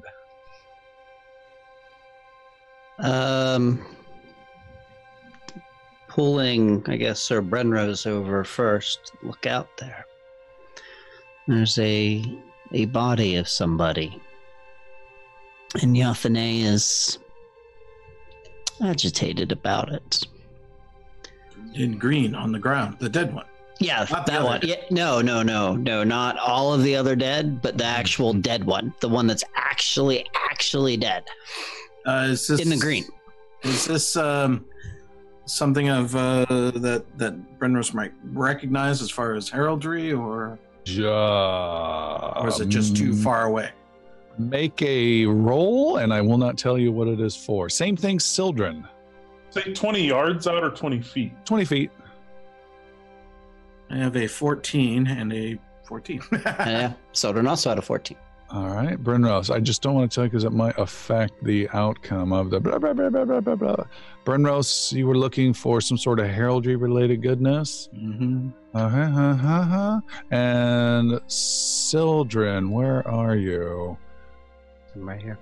There you are. I can click on you here. Perfect. Sildren, skills. It's a perception. It's plus 17. Sildren, you recognize Brenrose. You do not. Sildren, you recognize as Brenrose is trying to get a good eye. I can't quite see this. You look and you recognize that as being the vestments of a druid of the 5th circle. I don't know what that is. It could be anybody. It's Possibly an emissary. one of my brethren. We must retrieve that corpse. How many dead are there between Sildren and the corpse? 7.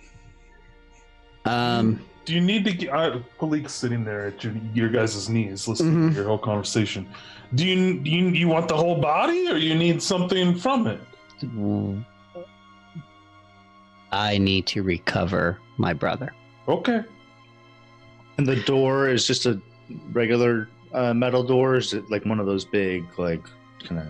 It's 15 feet tall and maybe 8 feet wide, and it took 2 of you to slide it. I was going to say, place. okay. This is important. And you're watching, and everything he's describing, you guys are walked up some stairs right on the other side of the door. You're on a 2nd floor and looking out an open... actually, this is like almost it is a doorway to a balcony where the balcony is not there anymore. So you're standing about 15 feet out looking down. Sildren turns towards Xander and says, "Cover me, Porkins," and activates his bracelet of haste and will make all speed to get to this guy, pick him up and bring him back. So you're going to jump down and grab him? When we say jump down, you're on the second floor. Okay. They just closed the door to the entrance. Yep. Let's go out the front door. Yeah. Banner can cover you from up here. I'll cover you from down there. Yep. Soldern will head down and go out the front door. All right. Ray of Frost Staff, let's go! Brenros, you and I grab the doors. Yeah. All right, Brenros. All right. The doors. Here, so you want to lend a hand in your sword to chop a few of these sons of bitches down? After you. Okay. That's all he said this entire adventure so far. By the way, I think I've seen this zombie movie before. A couple people opening the door to let someone race out to the car while other people are shooting with a shotgun and hacking at the zombies. Yeah. We had our triumphant montage of hacking away their 300 scene. Now we got to have that. All right, you guys you pull open the door, and the druid of your group goes racing out with blinding speed with the quickened bracers. You race out. Xander is blasting a ray of frosts endlessly from above, covering you. Xander, make a spell attack roll. Spell attack roll! Any particular spell? Does it matter? Doesn't matter. It's your normal spell attack roll. Well, I rolled it twice. One was 18, one was 19, so a total of 35 for the low roll. 35. You blast every single freaking zombie that gets close to Sildren. He grabs onto the body, starts getting the corpse rolled up, and as he lifts him up, you're even so cocky, Xander, you wait and let a zombie get even closer to him and then finish it off. You're just on fire. Not literally, they are. And then he starts running back like crazy, and you just time it right so that they drop dead right as his feet as he's running back and just leaping over each dead one. You run through, and the other two folks close and grind the metal door behind, and you have made it safely back. Palik looks at Piercy. This is bullshit. We're not getting any action today. I don't know. After you, I guess. And there's still, by the way, indiscriminate firing and growing battle lust yelling from the second floor as Xander continues. No repercussions!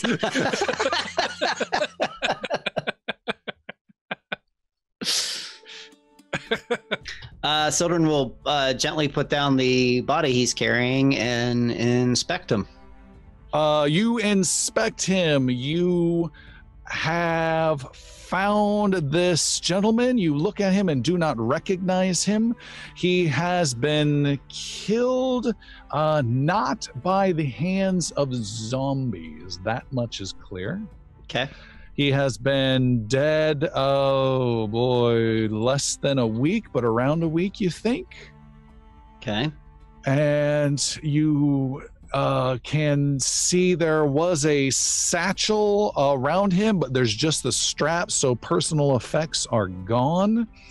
The two things of note on him are the traditional druid healer's gloves that he has on his hands, which would be of some value, you're sure of, and magical druid robe, like vestments that he has that caught your eye to begin with, which would also not only be of sentimental value, but also have some magic to them as well.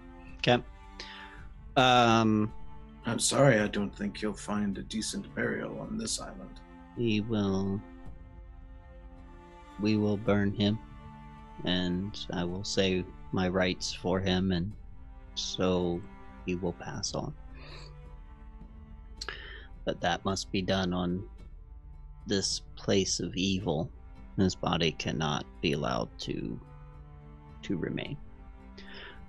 Sildren will take his cloak and gloves, and as much as he hates to loot a brother, he will see if there's anything else of importance that might give me a clue to who he is, what he was doing on the island, things like that. Nothing, unfortunately. You think anything like that would have been in that satchel, which is long gone. Okay. How did he die? Sildren? How did he die? You said it wasn't zombies. Make a medicine, which is nature for you. Yep. Want a hero point? He's just sleeping. Natural 1. Sure. Yeah. Is this a good use of the hero? But it's good. Good job. I think this is going to be a good roll. Passive aggressive Xander. 35. It may be really important. You identify he was assaulted by electrical and cold magic. Xander? Beyond you, yeah, it's a good roll. Just beyond the capabilities of even the highest spellcasters in the group. Not way above, but just above.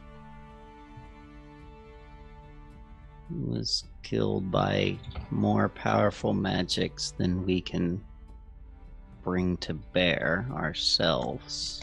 Well, that's reassuring. Yeah. Good that we know that. Good. Sildren will say a prayer to Keth, douse him in oil, and set him alight. And then ensure that his body is burned. All right. Sildren goes through a quick ceremony ritual of putting his fallen brethren to rest. The smoke wafts out through that open balcony doorway and out over the island. And you guys are still inside trying to figure out where to go and what to do next in this tower. And we will take our break there. In the fire, I will burn one of the searing the blood gypsy's incense stick that is supposed to help with searing. Like I don't know what effect it has, but what did you say? Supposed to help you? Like she was like doing some sort of searing with it. She was I don't know the application of that word. I know. Like searing a steak? Like a searing light, like fire, like steak. Reverse searing. No, like as in a sear. A seer. Okay. Seeing, like a seer. Seeing incense. That makes more sense. Yes. Okay. Cool. Let me ruminate on that as we go to our break then. The order rises high in the east, and the queen calls the finest citizens to court. Will you be in attendance?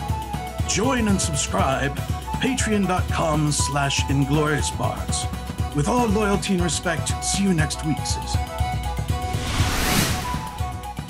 The dead druid is burned and sent on his way. A prayer to the god of nature, Keth, is given by you, Sildren. You also drop in some seeing incense from the blood gypsy, and it mixes with the burning fire while the rest of you are looking for ways around within this tower, your destination. And Sildren, some of that incense smoke wafts into your face, and you breathe in, and you have the briefest sensation that this was not the intended druid to have been slain. Was I the intended druid? I cannot confirm nor deny anything. Burn one more incense to unlock that answer. Okay. All right. And because you kicked butt with taking care of this guy, gained a hero point, and because Xander got everyone there so much safer than any other way, grab a hero point. Woo! Nice job, guys. That may come in real handy. Like now. Yeah. The rest of you, as that is wrapping up, that ceremony's wrapping up, you can see there are two stairs that this floor is separated into two spots. Think of a circle that's 80, let's see, 80, maybe 80 feet wide is this diameter of the tower that you're in. Split that in half and then raise it maybe 20 feet. And there's stairs that curve up around the sides just to get up to that second area. There's a little balcony up there. It's a fantasy forbidding tower loft is what it is. Those of you that walk up those stairs just to take a look can see a couple of interesting things up there. Number one, you see there is a large hole in the center of this loft area, maybe about 8 feet in diameter, 4 feet deep, where some sort of sphere once rested, embedded in the stonework. You have seen something like this once before. However, this looks like it has been violently detonated, and there are chunks of material that lie scattered around different parts of this loft and then down below. A few pieces still just slightly faintly glowing white. So it looks like there was quite a catastrophe here.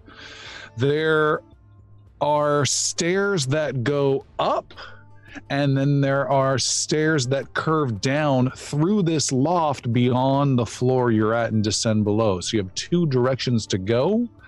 And the last thing you notice is a agile, taunting zombie racing at Piercy, scrambling across the ground towards you, Piercy, and it says, "Die, die, die! You will die!" and comes racing at you, much more animated and sentient than the other things you've been dealing with.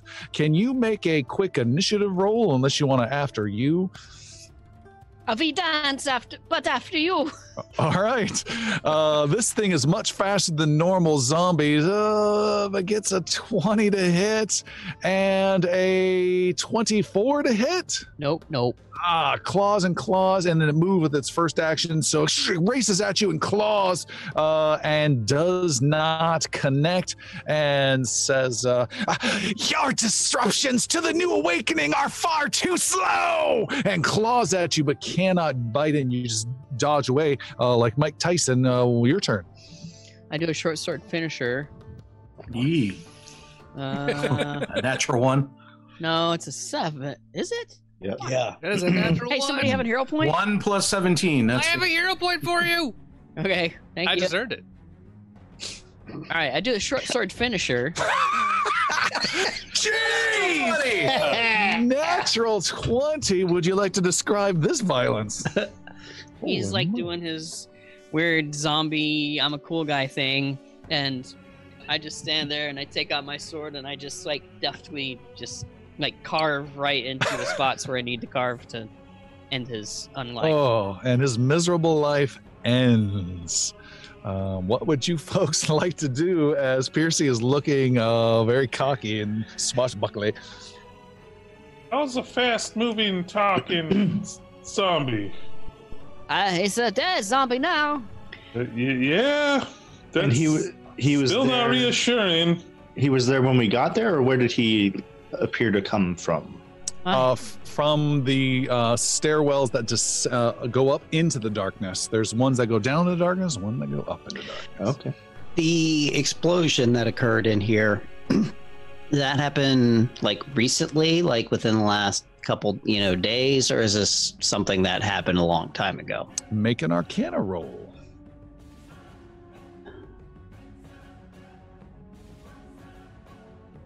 17. You cannot discern that. Do we go where he came from, or do we go down? Are we still sickened? Good question. No.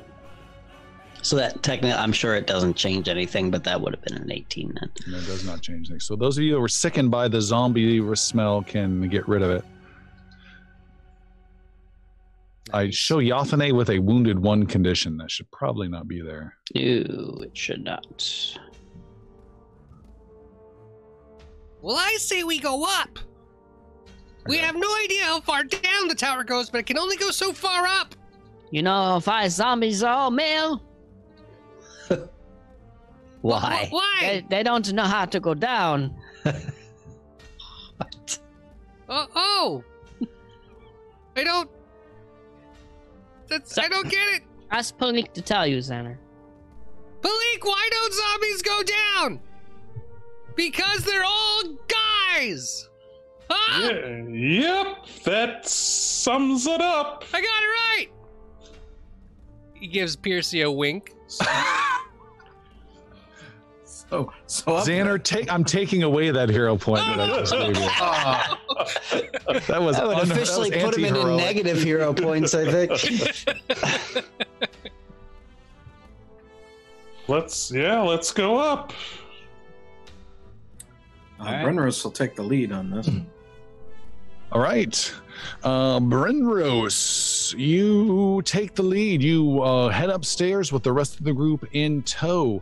As you head up there, you find yourself in a chamber that was used by the people who built this tower so long ago, from an age long past, the Chalorian age, which is quite some time ago.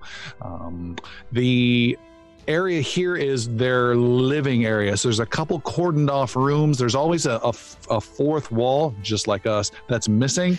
So they don't ever have total privacy, the people that worked here, if you will, or built this. So there's different little rooms and stuff. It looks like, obviously, it hasn't been used in decades, if not centuries. The stone is fine, but any furniture and stuff is long gone. You do see, however, there is one piece of furniture that still remains, and that is a book podium for a book that has a faintish bluish light that is shining from above that you cannot see the source of. The wood of the book stand is perfectly fine.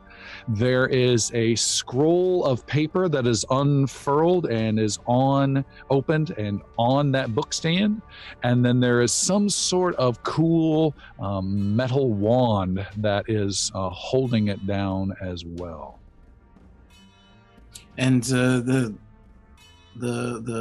roof of this, is it domed like a conservatory or? Yes, this is the top of the tower. So Brenros is walking about the room, but focused more up. And all right, checking to see if we have any interesting creatures hanging about. And before we go any further, Sildren will actually pull out his staff of healing, and he's gonna give Yaru, Sir Brenros, and Xander all a little tap on that. So that is going to be for Master Yaru, 12 hit points back. Oh. I'm sorry, that's +8 and then +2 because it's a staff. But I don't, I'm just rolling that D8 for that. Okay. And then Sir Brenros, 14. Woo. And Xander, 9, 11.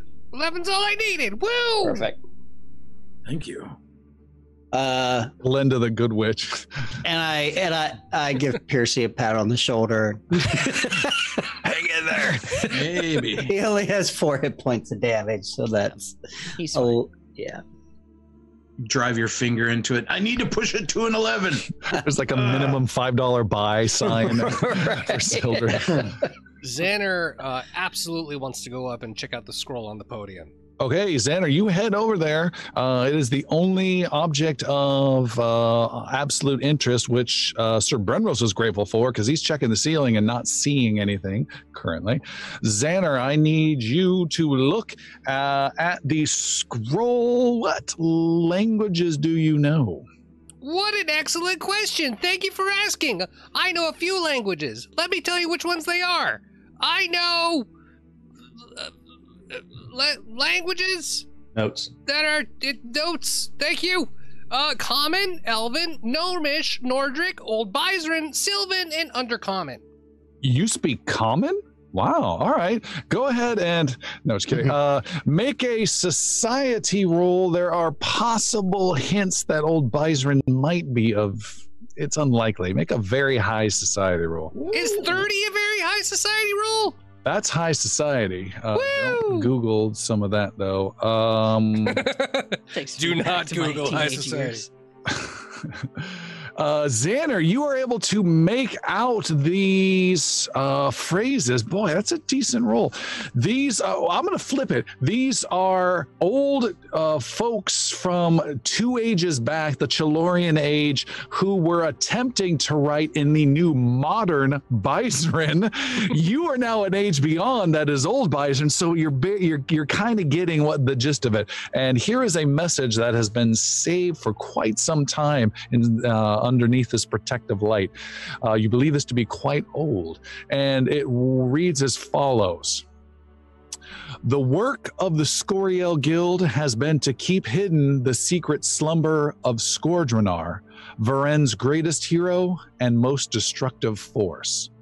Over the decades, we have kept away those with ill intents from knowing of Skordrenar, while maintaining the secrets scattered throughout the world of how to return him to sleep, if he should ever stir centuries from now.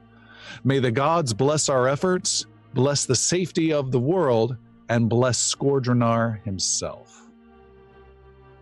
So what was after Here Lies Skordrenar? I will paste that into the group chat. Skordrenar himself. And for any of our fans that are interested, I will paste it into the Twitch chat as well.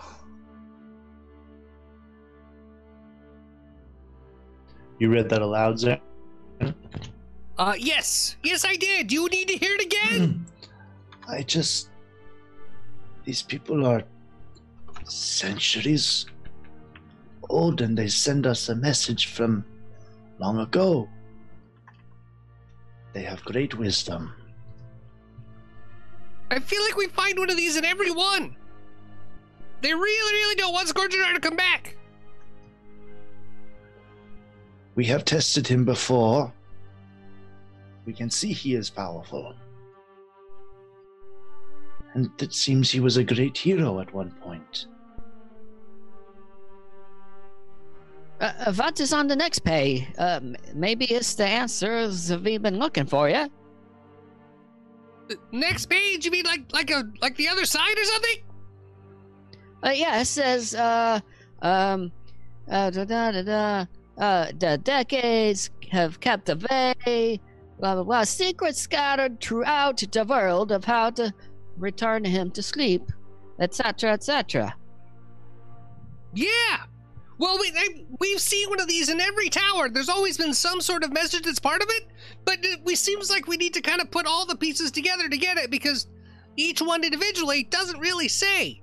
It's like there's a lot of things about walking the path, and only the ones who are faithful. I remember there was one. Yes, a puzzle. What? Puzzle. What? As you put the piece here and the piece here, and then as a piece go here, it's a puzzle. What? Puzzle. Oh, yeah, right. Sounds like. Didn't you just? Piercy, what languages do you speak? I speak Nordrock, Jotun, Isoki, and Common. Common -5. Yeah. Common's kind of iffy. But we're not in the tower. Is that not correct? He says, standing inside a tower. Yeah, we're in the tower. This is the tower that's in the crevasse that's over yonder. Yeah, the pole fighting V to get there. I didn't think we had done burning hands all over the place. Brenros The druids. His head's still ringing from slamming into the base of whatever happened long ago. You hear that? Go get the boat. What else did you find, Xander? Well, there's a little wand. This looks pretty cool. Xander will pick up and inspect the wand. Your hand is covered in blue light and feels oddly tingly. You withdraw your hand and then insert your hand into the light again. It's as though there is a spotlight just about 6 feet above shining down, but you cannot see the source of it, and your hand goes in again and it feels tingly. You're able to wrap your delicate gnomish fingers around this metal wand and pull it away, and your hand, after you take it out of the light, still feels a little tingly, but you have this metal wand in your hand. There was this! This looks neat! What is it? Is it worth money? Can we get monies? Maybe, but I think it's better than that. I think it's probably magic. Oh, yes, to what purpose can we use it is the most important thing. Xander will detect magic on the wand. All right, it is magical. Awesome. Can I determine where it's coming from because I'm detecting magic at its 4th level? What do you mean where it's coming from? So what type of magic it is and the level of spell, I believe. Let me confirm this real quick. When you detect magic, you could learn the school of magic from the highest level effect within range that the spell detects. You also pinpoint the source of it. Like for an imprecise sense, that's about locating the location, and I did that. Sure. You can detect that this magic deals with movement. Let's call it translocation. Ooh, that's a fun name. It is a translocation-ish wand of magic-y thing. So what's it do? I don't know, but I'm pretty excited to find out. So Xander, that would take you 10 minutes of research and study to ascertain. I'm gonna hang on to it for a little bit. Just put it away. Just put it in the. I've got a little like a wand sleeve, right? Like a little bandolier for wands. Sure. Stick.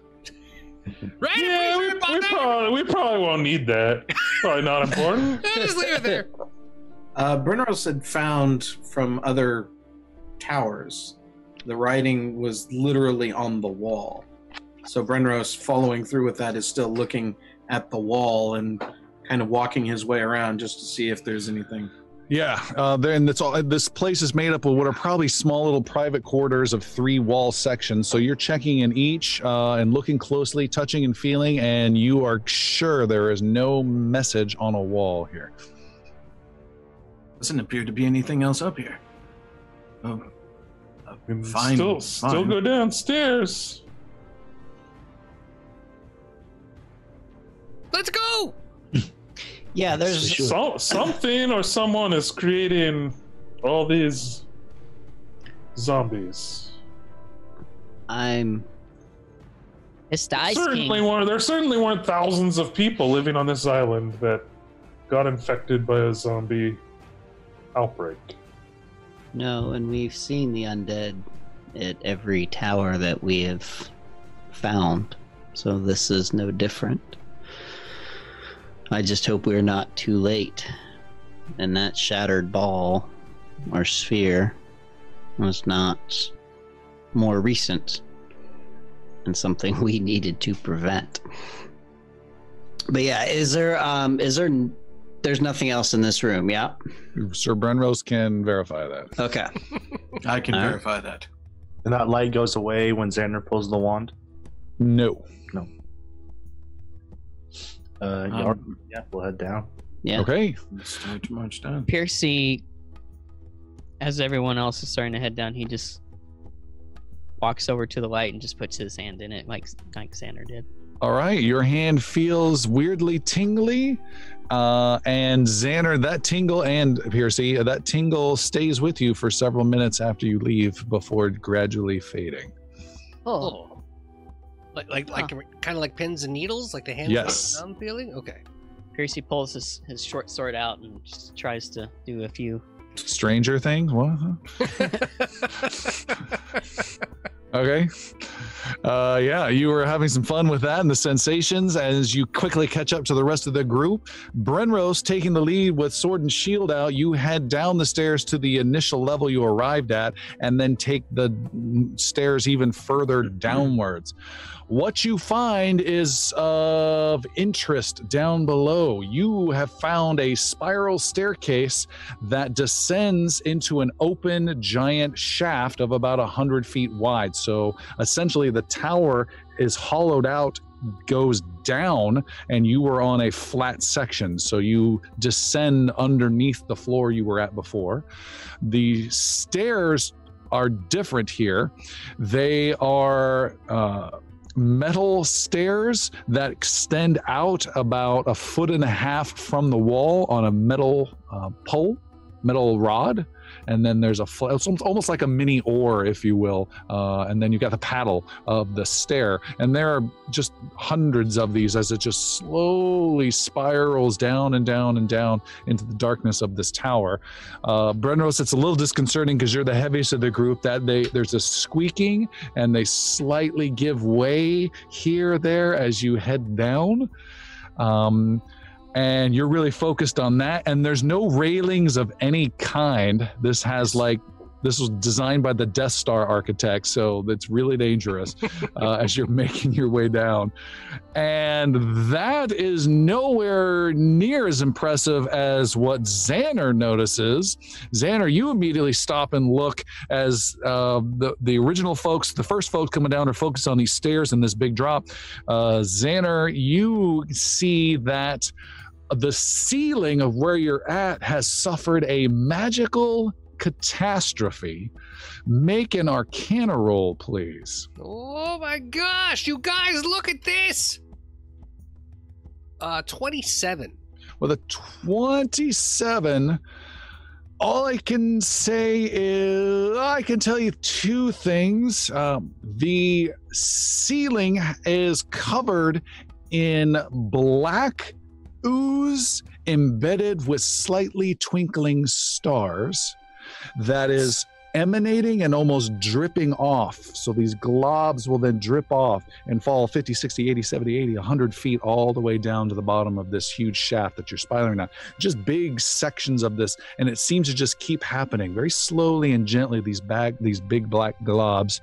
And with your roll, it looks to be, your knowledge of Arcana, it looks to have been aligned vertically underneath where that damage was done to the spherical section I mentioned above.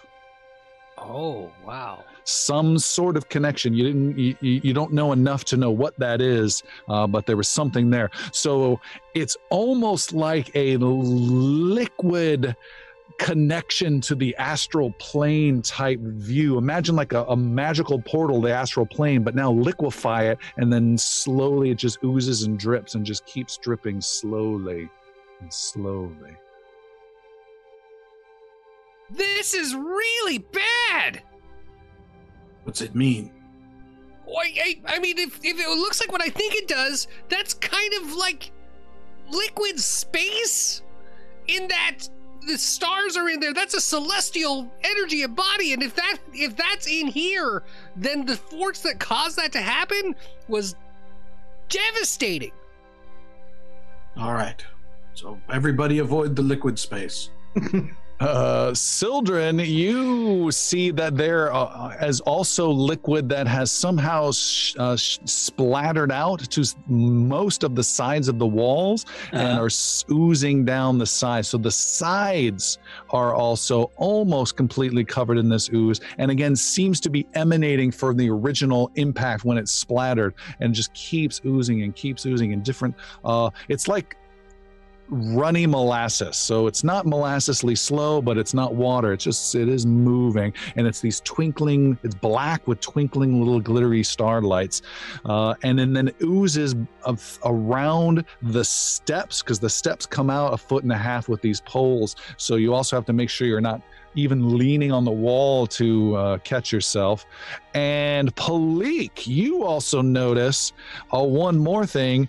The longest drip of this stuff, which you cannot make heads or tails of, the longest drip isn't a drip. You can see there's actually a giant long metal chain that is hanging from the ceiling and going down, and the ooze has just emanating and oozing down this chain, almost creating like a column of ooze heading down, and is about maybe 50 feet below you, making this weird ball mess down at the bottom of the chain. Lovely. Groove seems disconcerted. Makes me uncomfortable. Don't touch it. What'll happen if you touch it? It's probably something bad. You should touch it. No, we should not. Brenros, making your way down the stairs, that's again slightly creak and give just a little bit. You come to a bit of a problem as several of the stairs have been damaged, and you have about a 15-foot gap horizontally, and maybe 12-foot vertical gap of stairs. There's a couple little bits of those small metal rods sticking out, but you now have a gap in these stairs. Well, this will slow us down a bit. Looking over the edge, can I peer? Is it bright enough to see what's down below? You can't, but Sildren sees, and he shines his little wrist light, I'm assuming, down in that direction. And you can see there is a pool of black glittery goodness awaiting you down at the bottom. You can't make out exactly what's down there, but you can see there's infinite astral space at the bottom is what it looks like. And Yaru, make a perception roll for me, please. Perception roll for you. Yaru's ears perk up a bit. It's one of those rare times when the universe actually stares back at you. 26. And you can't make out what it is, but you hear two voices coming from below Yaru. Okay. I will point that out to Brenros and kind of halt him as he comes to that edge. There are people or something down there, possibly waiting for us.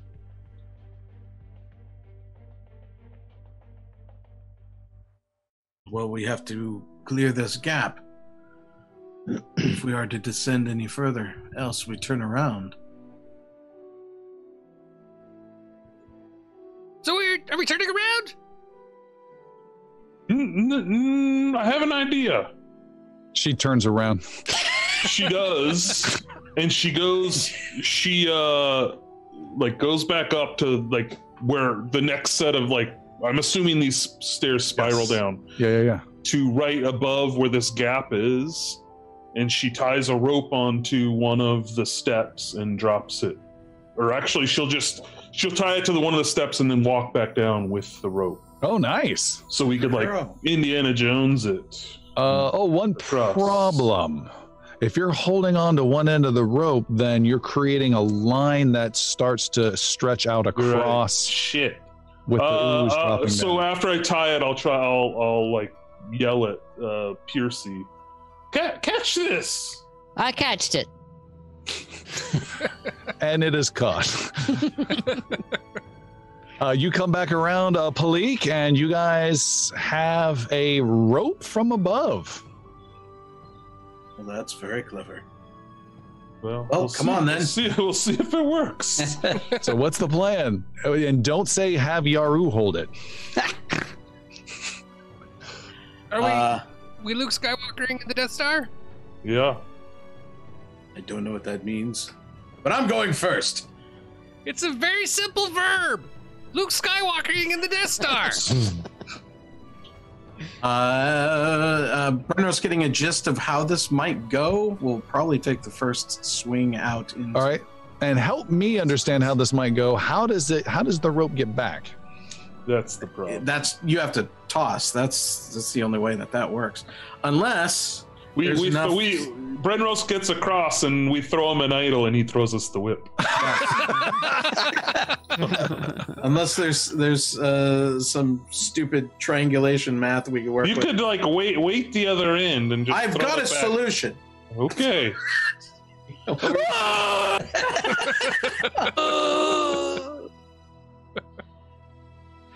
I was thinking just holding the rope on this side or tying it to whatever stairs or structure that we have available here, and I don't know if there's enough slack to actually cover that distance. I think so. What if we just tie a weight to the end of it, and once you get back there, you throw it back. Sure, we'll do that. Your shield's pretty heavy. No. So these are spiral stairs, yeah? Yes. So why not just on the floor above where the break Shimmy is, down on there? just past that, we drop the rope straight down and climb straight down to the next level below that and skip that little section. Oh. That's what I thought you said to do, Pleek. That's what we were doing. No, I went up above so we could like swing across, like, But we could just climb down the rope. like heroes. But if you want to just climb down like a little wiener, I guess we could do that too. Let's do that like little wieners, yeah. We'll do that. Brenner should go first then. You guys head back up. You get the rope tied to where it needs to be. You start climbing down. There are a few of you who have, due to different abilities, an actual climbing speed, which means under normal circumstances, you don't even need to roll anything. And I believe that is Piercy for sure, and maybe Yaru, right? Yes. Nice. You guys are fine. Anyone who is an expert in athletics is completely fine. That is Sir Brenros. I don't know. I think that leaves Pleek out, Xander out, and Sildren out. Sildren's a master. In athletics? Mm-hmm. Woo! Brenros is not an athletic expert. He is not? He is not. Wow. So there's this weird switch of unexpected. I'll get there. Just give me a second. I'm warming up. Sildren gives you a look and just goes down instantly. And then Piercy and Yaru just go down with great agility and fun zipping down. But we have Piercy Pleek who needs to go down. Pleek, I need you to make a very, very simple, this is just athletics 21. Should be pretty easy. I will use halfling luck and re-roll my 6. Good luck. Good idea. Good luck. Yeah, can't get worse, right? Yeah, you can. A total of 13. All right. With a total of 13, Pleek loses her grip and slides, and falls down and loses and goes tumbling down into the abyss. Can Piercy reach his hand out as she goes dropping by? Yeah, she's not a normal person. She's smallish. Okay, yeah. Make a reflex roll, Piercy. Quickly hold out a hand. Oh, that was 28. amazing. With a 28, you are able to grab her, swing her to safety, and everything's great. You just had to catch your balance and hold yourself up against the wall as you did so. She is safe. However, as you look, you've got this weird black goo on your hands that you try and flick off or wipe on Sildren's cloak, but he won't let you. And there's weird stars and stuff, and it comes off. But you find yourself feeling out of sorts.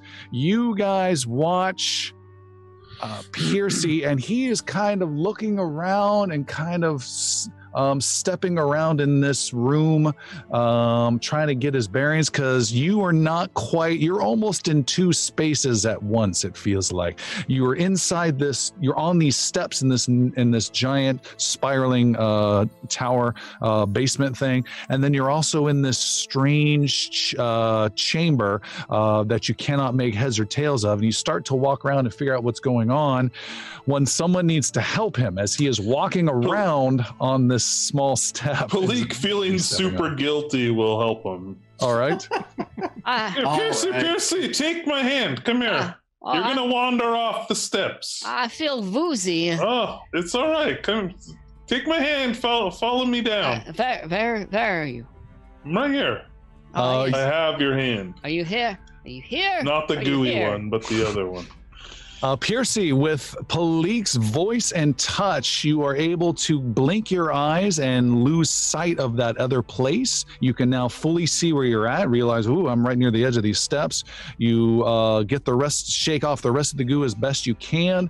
However, you feel a little weak. You are enfeebled 1, and you're feeling a little tired. You are drained 1.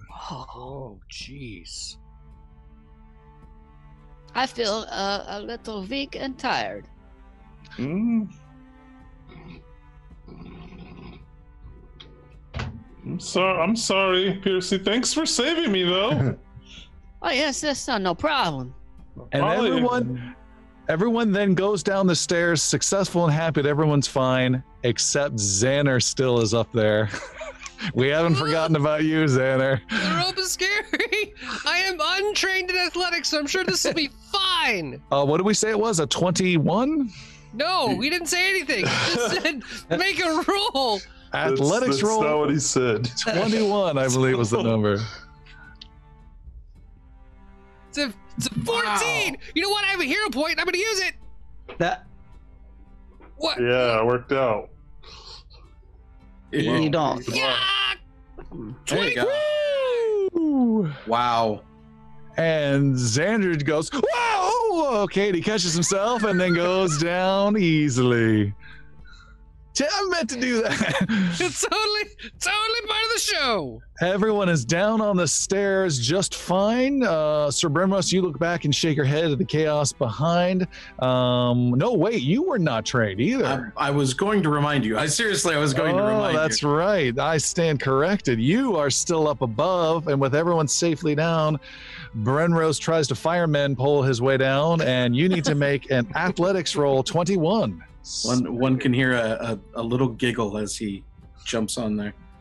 Here we go. A 31. 31. Whee! Nice. With a critical success, you make it to the bottom and get past everyone on the stairs without any trouble. Take the lead once more, lead the group down the stairs. And as you do, you you reach the halfway point of this descent. And you find Palik's oozing chain central section. And it makes you raise your eyebrow. What you find is a 20-foot by 20-foot metal cell, a cage suspended in the middle by this chain. This cage has a single central bar in the middle that connects the top of this cell to the bottom of the cell. The walls of this prison are completely open. You can see somewhat inside because the bars, and I do that in quotes, that keep the prisoners locked in are the dripping ooze that comes down the chain, hits the ceiling, and then drips down off the sides. So there's all these different little oozing sections off the sides. Within, you can see there are 5 people. that are standing within. They are sitting, some stand up as they see you guys coming down the stairs. They're trying to peek through the undulating ooze and get a look at what's going on. They seem, everyone's kind of quieted down. You see an older woman, a guy, a strange creature-looking person, a muscular guy, even a young kid is here, and they are all confused and scared. Who all of you? And the old woman says, "Who are you? Are you here to save us?"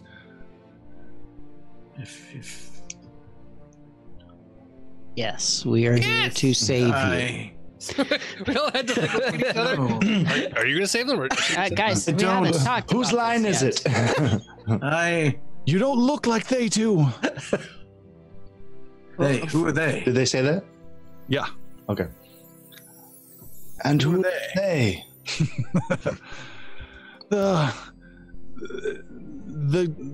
Those terrible creatures, the ones that have had us here for so long. How long have you been here? They start to talk amongst each other, and she shrugs. It has to be several days now. How is it that you came to be here? You have to speak up. I can't hear you well from there. How is it that you came to be here? They took us when the dead came out. I'm sure you've seen them out there. We tried to flee, but our boat escaped with most of our people, and a few were left behind. And we couldn't go anywhere. We couldn't just go out to sea, and the dead kept coming and coming until this being came out and took us here. What boat were you on? What was your boat? It was a small little schooner that we had, and a dozen of our folks got away. And they left us behind. The being that came out? A muscular guy kind of nudges her off to the side. He's got just one arm. He's a one-armed muscular guy with no shirt. He says, "It was a being of pure darkness, pure shadow came out." A monster. Yeah. Araneth. Sounds familiar. Indeed, it does. Where did the undead come from? Did they not come from this tower?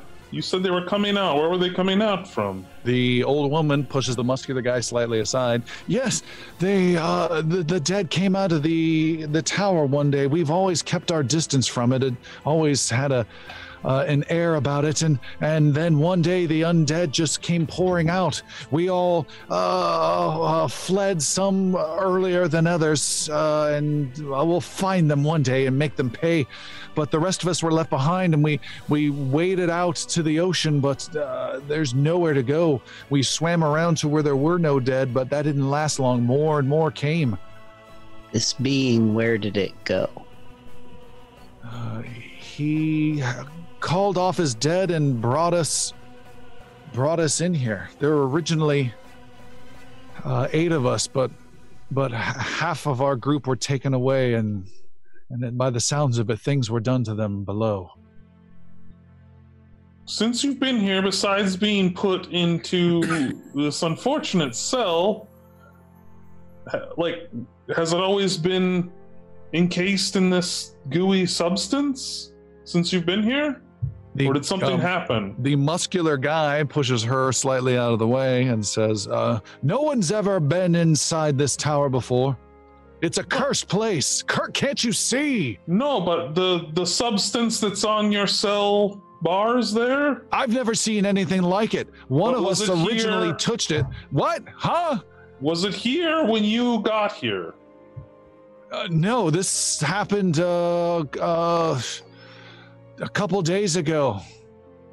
What happened to cause it? The old woman gently nudges him slightly aside and says, there was a great explosion. That being was doing something up above. And then all of a sudden, all of this started happening. It started raining pure evil. And he taunted us and said he even killed our protector. And now we have you. We will do what we can to free you. Yeah. We'll get you out of here, but we're going to have to continue downward to do that. She is gently pushed aside by a one-armed muscular guy. What do you mean? Get us out! We will. That's a night for the sake of the gods. You're duty bound. We can't. What good would it be to get you out of here right now? If you're a pirate captain. We're pirates too. That's the pirate code. Never leave a pirate in the goo. That's rule 17.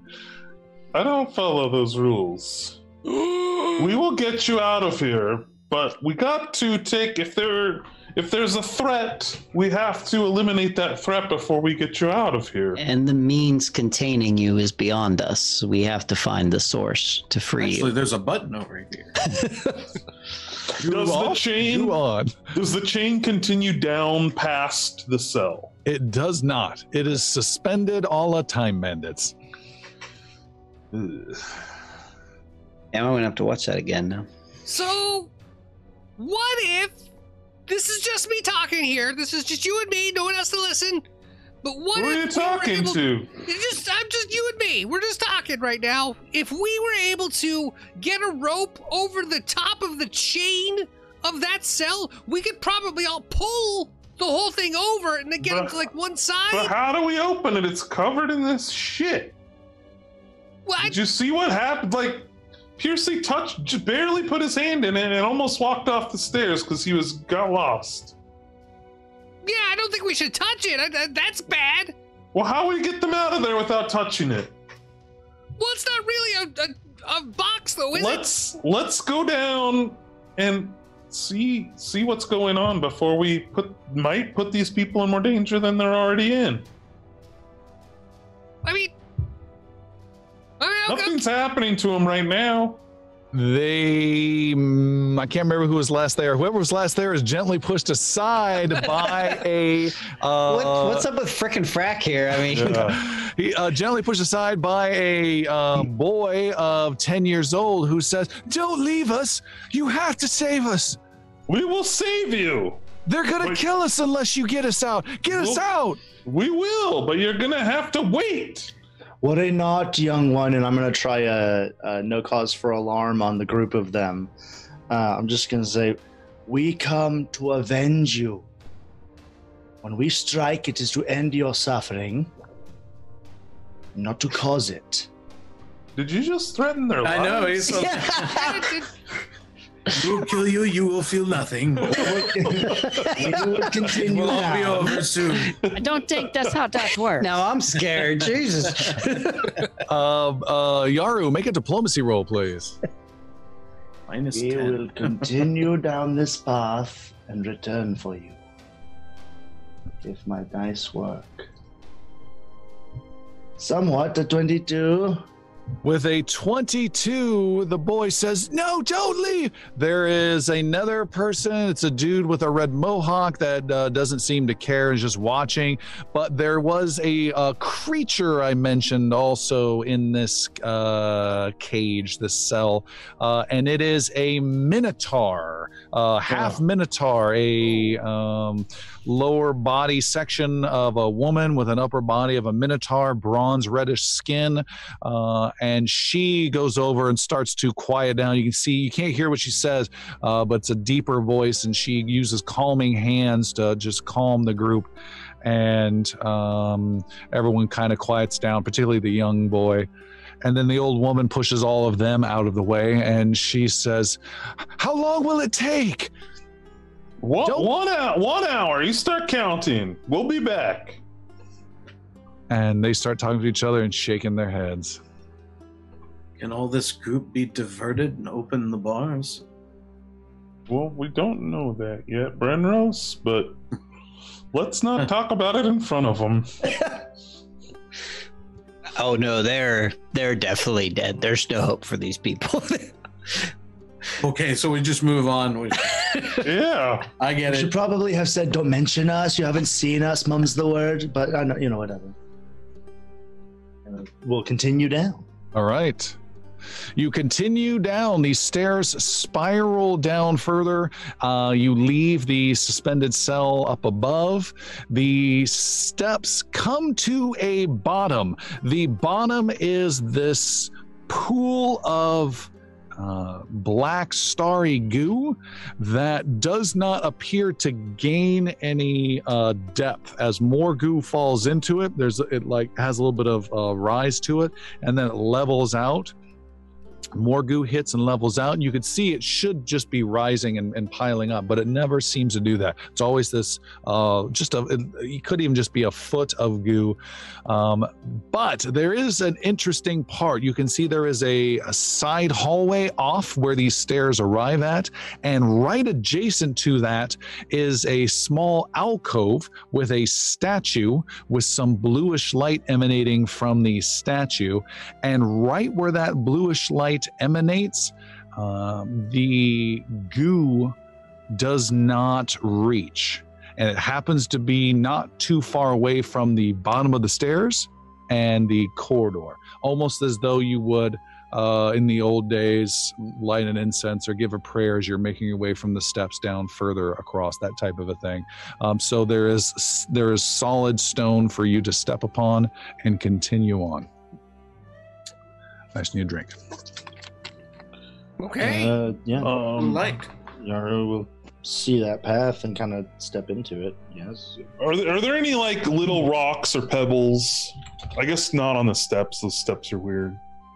Palik would like to like throw something inconsequential into this goo and see what happens. All right, you hold out your hand underneath Piercy. He vomits up something he's picked up at some sort of shop. What does that happen to be, Piercy? Yeah, and you're muted. He got an old pair of leather work gloves. All right, moist leather work gloves. I guess you saved my life. I guess I can touch some of your slobber. It's not too bad. No, it's not too bad. It could be worse. It could be Xander slobber, and throws the gloves into the pile of goo just to see what happens. All right, you throw it in the pile of goo, and what you expect to happen doesn't quite happen. As soon as you throw it in the goo, it rises up about 3 feet under the gloves, rising them up before surrounding the gloves, and then pulling that 3 foot rise back down in, and then flattening out with no sign of the gloves. Okay. Let's keep moving. Don't touch the goo! Good work gloves. No, nothing good to happen here. I'll buy you some more gloves. We see this. We see this blue light that it's emanating and covering a section of floor. It's coming out of this alcove with a statue.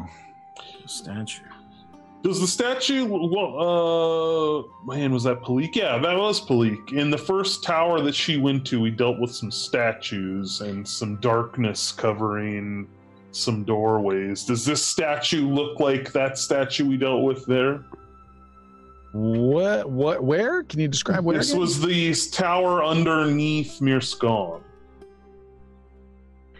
Yeah, we dealt with, We dealt with Rainith the second time. Right. In this tower. And the big stone guys that I think were they the guys that threw the bridges?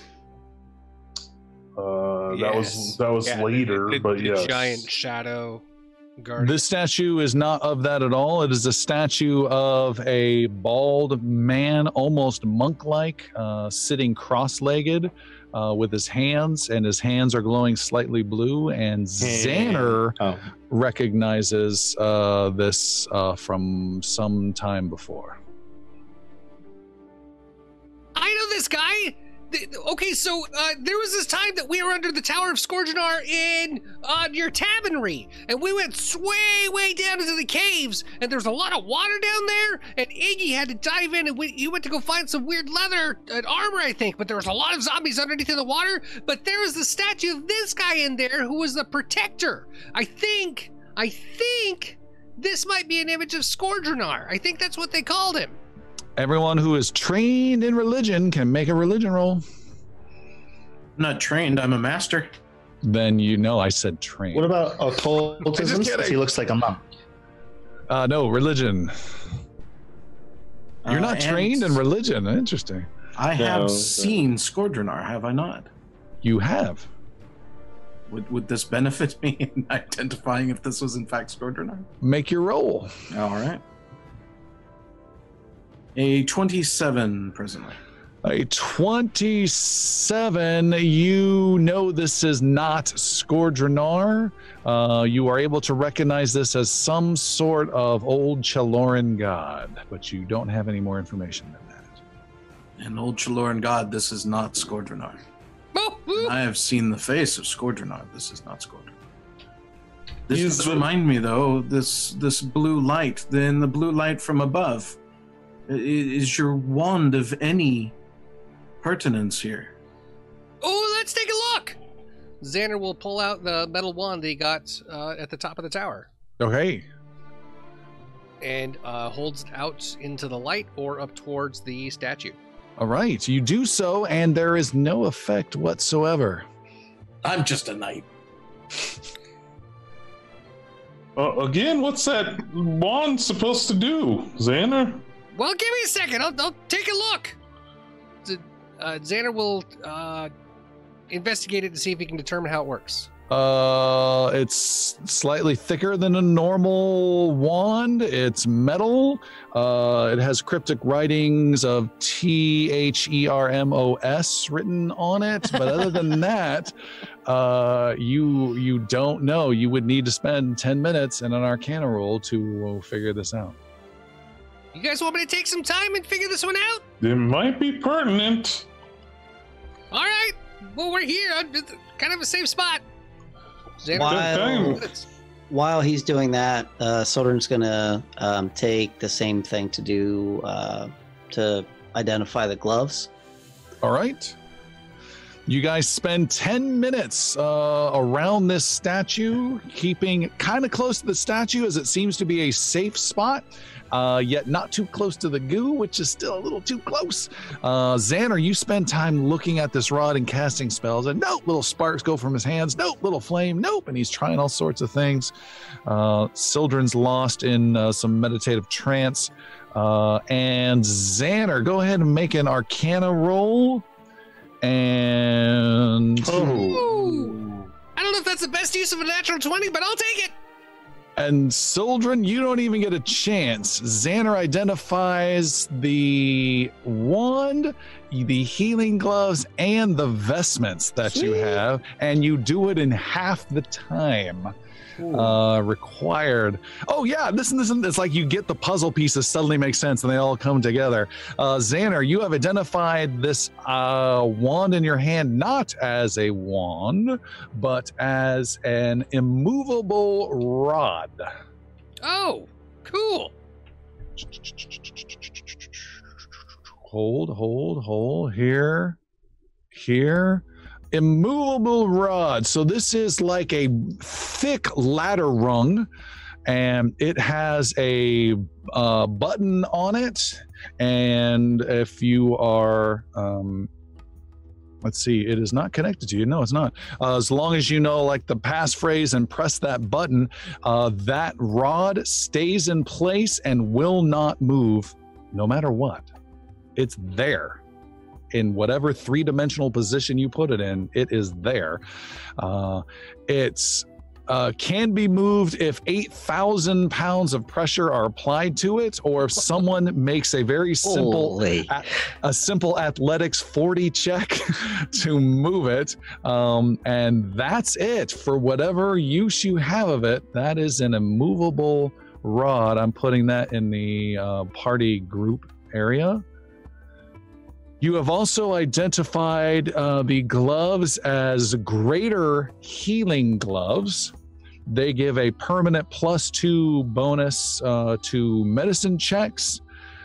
In addition, once per day, the user can use them to soothe an adjacent creature's wounds and heal 4d6 plus 15 hit points on them. Nice. That's been dropped in the party sheet as well. You have also found 5th Circle Druid Vestments. This gives you a permanent +2 bonus to nature checks, which is nice. In addition, once per day as a free action, you just have to announce it, you can empower the vestments to give you 1 focus point to immediately on this turn use one of your order spells, which Sildren has just but one, which is to heal Yathane. So you can now do extra Yathane healing if necessary. Okay. That has also been dropped in the party sheet. Okay. That is what you've identified. And was anyone else trained in religion, by the way? Sildren is not. Nope, and nope. All right. I do. No, they're yours, if that's what you're about to ask. The gloves, would they be better suited in another person's hands? In case I should fall. I mean, if Yaru can wear them, then no, they won't. You would be the last person, yeah, unfortunately, with your hand wraps. My hands are a little small, but I might be able to wear them. If that would work. I probably wouldn't burn them. I don't know. Never mind. I'll keep them. Okay. Percy had his hand out and Actually, that just would be lose a pair of gloves. Sildren just throws them into the goo. No one. All right. I just lost my gloves. Actually, that is a good idea. Percy, you should have these. And because I already have a +2 because of my staff, so I'm not going to get an additional +2. That's correct, Tom? Say that one more time. I have a +2 to all healing because of my staff, so the +2 that's attached to those gloves wouldn't stack. No, that's +2 to medicine, your medicine score, okay. which you don't necessarily need. Yeah. I told you, Percy, I get you new gloves. There you go. Percy, you got a pair of gloves. All right. And into the mouth they go. Where all gloves should be. But the druid vestments do stay with me. Yeah, and this is a fine robe type garment, a little thinner than a normal robe, doesn't have a hood or anything like that, and it's got some great embroidery of spiraling natural, almost like Lord of the Ring elven designs upon it that looks really nice. Awesome. If only you had some sort of hooded garb right now to wear, Chris, to signify. Yeah, and anything else you guys want to do in the 5 minutes? I'm gonna get a focus point back. That's all it takes. If we're waiting.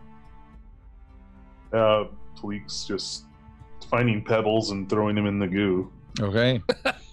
Okay, we're all good. This thing can stay in the world. It can just hang wherever we want to put it. It's immovable. That He demonstrates it by triggering it and failing to do a single pull-up. Can that be reused, Tom? Yes, it's permanent. That might come in handy if we can figure out a way to rescue those assholes upstairs. Yeah, that would be cool. Or even if you need to keep a door open, you can just go in and push it right there. It's good. Or closed. Yeah. Or a place to hold your coat. Now you're thinking. Shall we proceed? I think Let we us should proceed. All right, you guys proceed onwards. Your corridor opens into a large chamber, leaving behind the goo and the spiraling shaft. Your corridor opens into a large chamber, and it is made of stone. It's angled on the sides. I don't know the exact... it's about maybe 150, 200 feet wide. It's in like an elongated octagon shape. There are some pillars. There's some small little, almost C, the letter C, like stone outcroppings in the middle. You can see there are some lights that emanate from them, and this is a central part of the Scourgeonar section as you come in down here. What I mean by that is, as you enter Brenros, you are looking for any signs of trouble, as you're wont to do, but you also peek over at the wall as you come into this chamber and see writing upon the wall in the Chaloran language that you were looking for earlier, that then starts to change shape and form and become readable in the common tongue. Oh. There's more writing here. Much more writing. It reads, one moment, it reads, Tower Message 7. To destroy these words, you are the enemy of Varen. To follow these words, you are Varen's savior and will stop his awakening. At the end, Scourgeonar must reflect upon what he has become. Lower the 8 lions for him to truly see, and then he may hesitate enough for you to take action. I will paste that into the group chat and the Twitch chat. Thank you.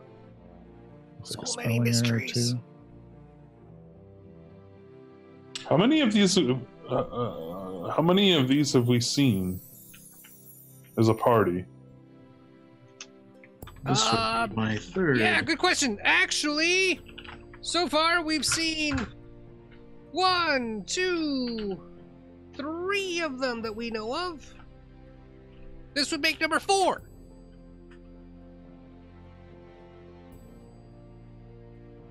And Brenros, as you are reading that or moving towards even seeing these words change, you see as Sildren's light starts to light up portions of this room, there is one of those zombies here, and it has its arms, its forearms slit open with blood coming out, and it's smearing them across the letters that are carved into the wall, trying to defile them. How far away is he? Right there. Get him! Then easily, Brenros stops what he's doing, draws his sword. In the name of Solene, I bring you down, and cut wildly into the back of this creature. All right, you slice it down. It has no chance to defend itself from your cuts. You slice it. It gives out this gasp and collapses. And as it does so, there is movement within this chamber as the aliens in the reactor start to react and close in on the Colonial Marines. There is movement, and creatures start to move, and you hear a gaspy voice say, intruders, and creaking metal you can hear as a metal warrior starts to step out. You guys have combat on your hands, but you have a choice to make, each of you. Let me show you the map first. Ugh, you goody. Go to battle map for our video watchers.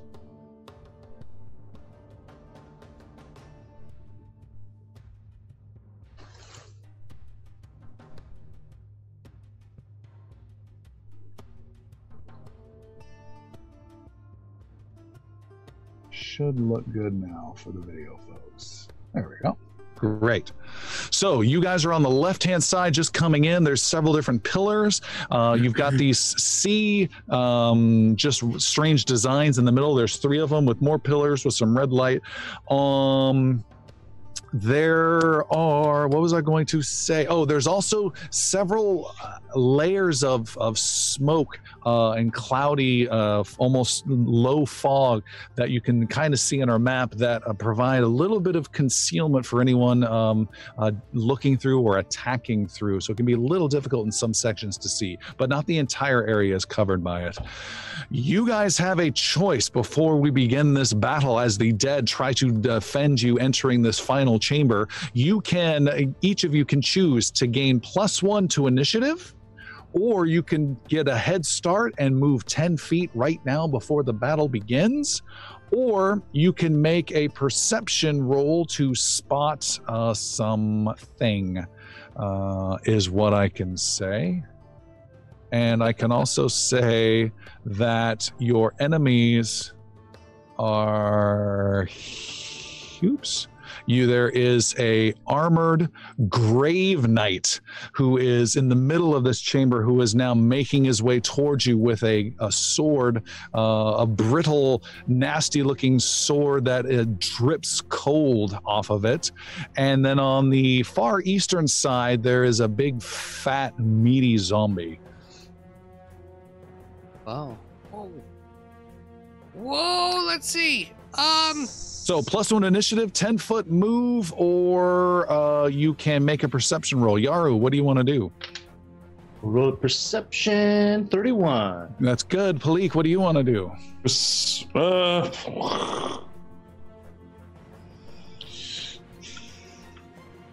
Perception. Roll it.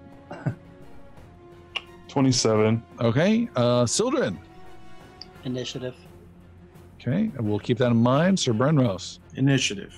All right. And Xander. Let's go! Xander runs extra 10 feet. I feel like I'm missing someone. Or Piercy. Shit. Piercy. I don't know why you're not in here. Piercy would like to go 10 feet extra. All right. You are here. 10 feet gets you to there. And let's roll a not initiative. We had 2 people. We had a 31 and a 27. As you guys start looking around the battlefield to see what's going on, your goal was a 26. Nice. Yaru, you see there are 2 altars on the far side of the chamber. The southernmost one has a fading blue light emanating from within a corpse that is draped across the altar. Something is going on there. And it was Palik with the other one, yes? Yes. Palik, you see on the far eastern side of the room, there is a series of cranks and chains on the east wall that disappear up into the ceiling. Okay. And then we have combat, and we're going to roll initiative. I wish all of you the best. And Sildren, you have +1, and I think that was it. For No, Brenros did as well. Brenros did as well, and we have an after you going last for Piercy. Roll nice. all initiatives. There it is. Here we go. Piercy, we're dropping you to -1. Yothane -2. Okay. And we have Sir Brenros. And we have, where is Sildren? Sildren. There and there. Great. First up is this Grave Knight with a massive 38 initiative. Holy moly. Totally worth it. The Grave Knight, well, I'm just double checking his move speed. Can you give this guy a good, proper description? Sure, absolutely. He is a guy who is about 6.5 feet tall. He looks very skeletal, but with very old, brittle yet imposing looking armor on his bust. So he looks very well protected. And then he's dragging this frosty, nasty looking sword behind him. He moves quickly to there. He moves through the cloud and is closing in on Sildren and Piercy, but it doesn't quite get there, and is coming, just going and charging at you to defend this chamber. Next is Palik. And before you go, you guys can hear movement and can detect there are 2 more enemies in this area, and they are Moargs. Not Morgs, but Moargs. These are undead, shambling zombies that are, sorry, not shambling. These are undead zombies that move with normal speed. You have run into them before, I think, perhaps on this, either in a tower or on the streets of Mirskan. I'm not exactly sure where, but you have run into these before, and you do know that they have a paralyzing touch. Palik, you're up. I would like to move towards the Grave Knight and tumble behind it. What's your move speed? 30 feet. 25, 30. You can pull that off. Make a tumble roll. I think this is versus his reflex. Yep. A 35 is a critical success. Nice. You are on the other side, and you get a +2 to any attack you make next. Oh, perfect. I will strike with my rapier.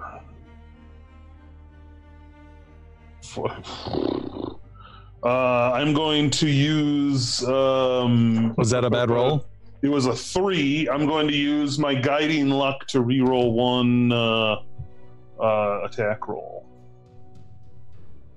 And that's it's a little bit better with a 30. With a 30, you tumble past, you spin around, and with your critical success of tumbling, he has no idea where you just went. You stab him from behind and cannot pierce through his armor. Jesus. Man.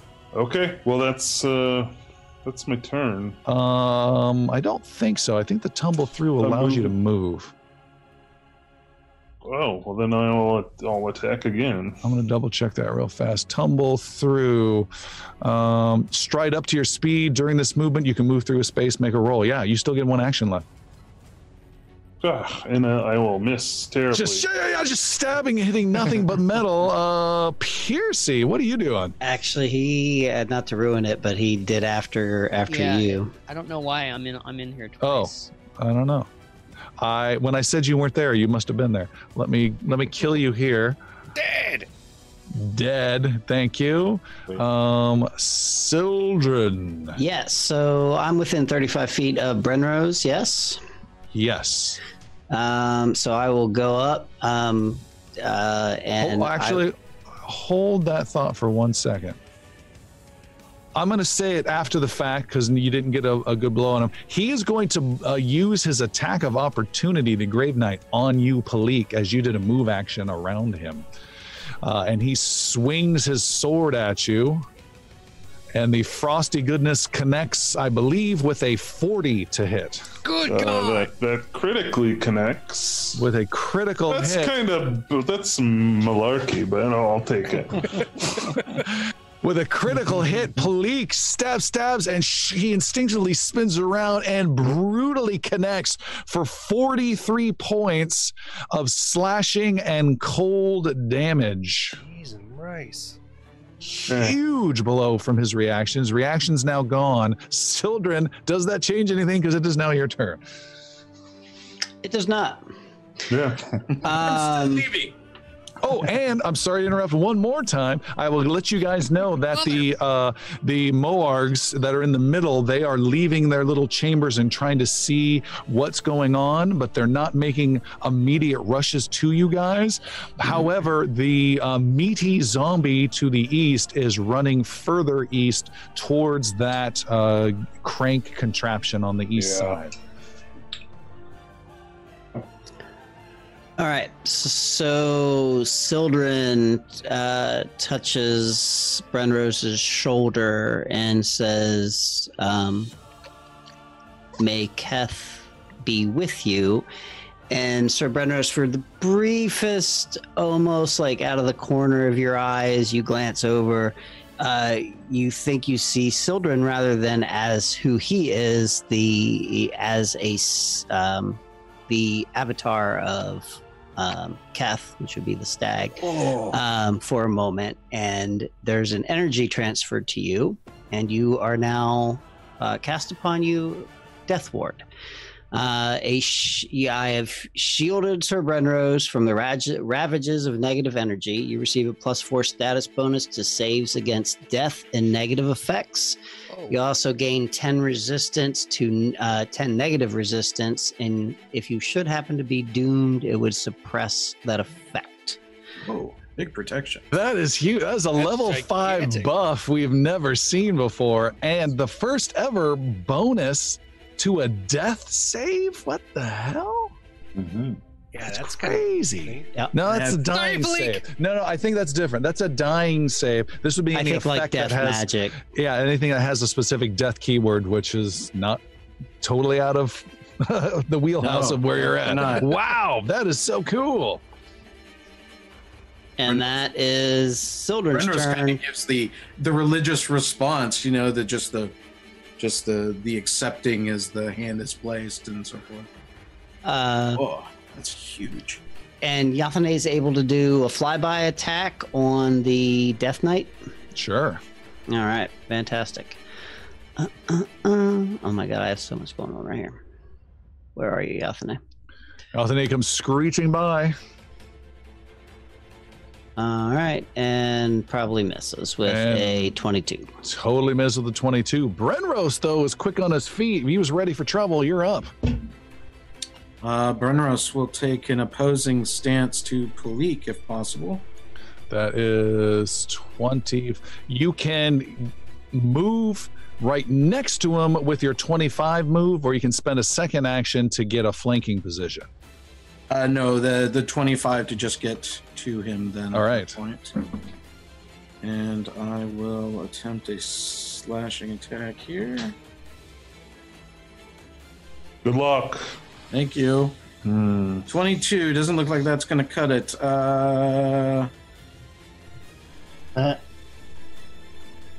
I'll spend a hero point on this. Okay. Yeah! That's natural 20. Natural 20. Woo! Let's see. That's a shift. We're learning, folks. 34 points of damage. What type of damage? It is slashing critical.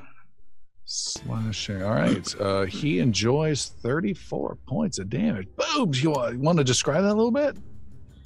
With the, I think with the Death Ward, he sees the stance of Keth as kind of like an omen, a symbol to the position, the stance that Brenros should actually be in.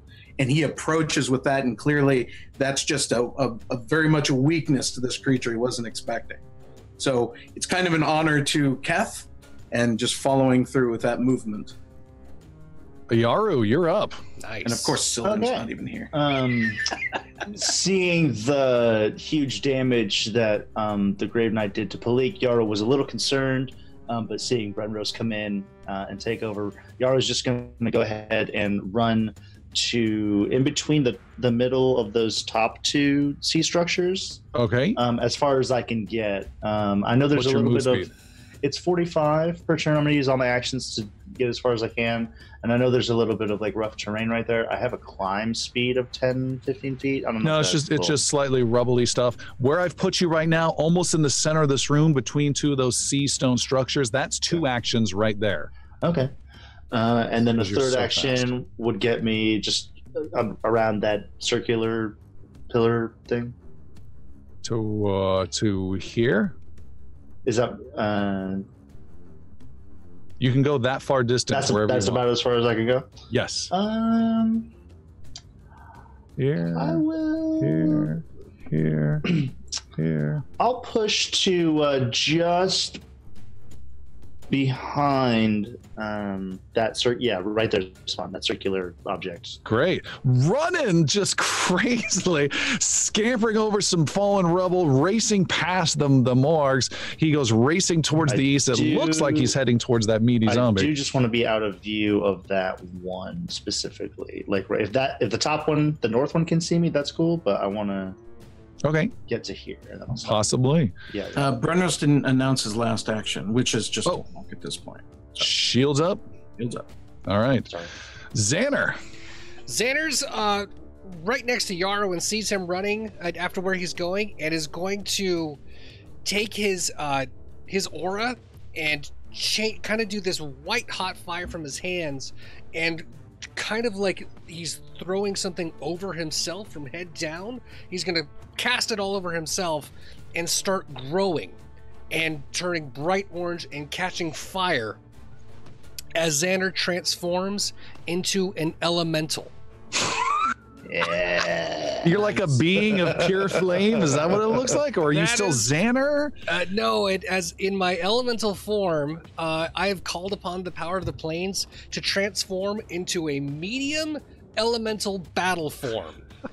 In the form of fire, I grow to almost twice my height and gain a master huge speed. He's looking Brenros dead in the eye. Chasing right after Yaru with this trail of fire behind me. Cool. What did you say your speed was? 50. That's awesome. But he's a being of fire. That's so cool. And so Xander's going to start following Yaru, heading straight for that giant brute in his now elemental fire form. God, please be careful. So I'm trying to give you a cool thing, but it's not working. Yeah, Yaru just thinks he sees a giant fireball coming at him, not a person made of fire. Again, Xander. I need to leave myself a note. Make Xander fire elemental token like I have for your bug. Nice. Okay, so did you? I didn't hear your last action. So at 50 feet, I'm racing after Yaru and trying to get to him as fast as possible. So it's 3 actions, but only one of them is the move. Okay, got it. You are racing. You're almost close to the middle of the chamber towards the rough debris. Next up is the meaty zombie, and it moves to the east with some speed, and then starts to, I can't get full action. It starts grabbing this crank and turning, but doesn't get enough action on it. And Yaru, you've been kind of watching what's going around on that side in particular. You can see as he's messing around with this crank and the giant chains that go up into the ceiling. You can see, can you hold on? You can see that there, and the ceiling is high above, very high above, is a giant dome, something oddly that Sir Brenros had asked about earlier, and a crack is appearing, and you can see a sliver of sunlight that's shining down, and then a few shambling shadows disrupting that light. Okay. And that's not Nope. Over. We need the quick seal. It is Piercy now. Now this really does remind me of season 2, episode 12. It really does. Getting there. So You guys are bad people. Piercy has Panache. Does that count as getting Panache on this turn, or does? Yes.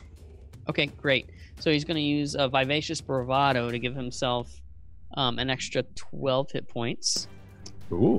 Which he's not ever used before. He's going to come up and flank the knight. All right. And that's 12 temporary hit points you get? Until the...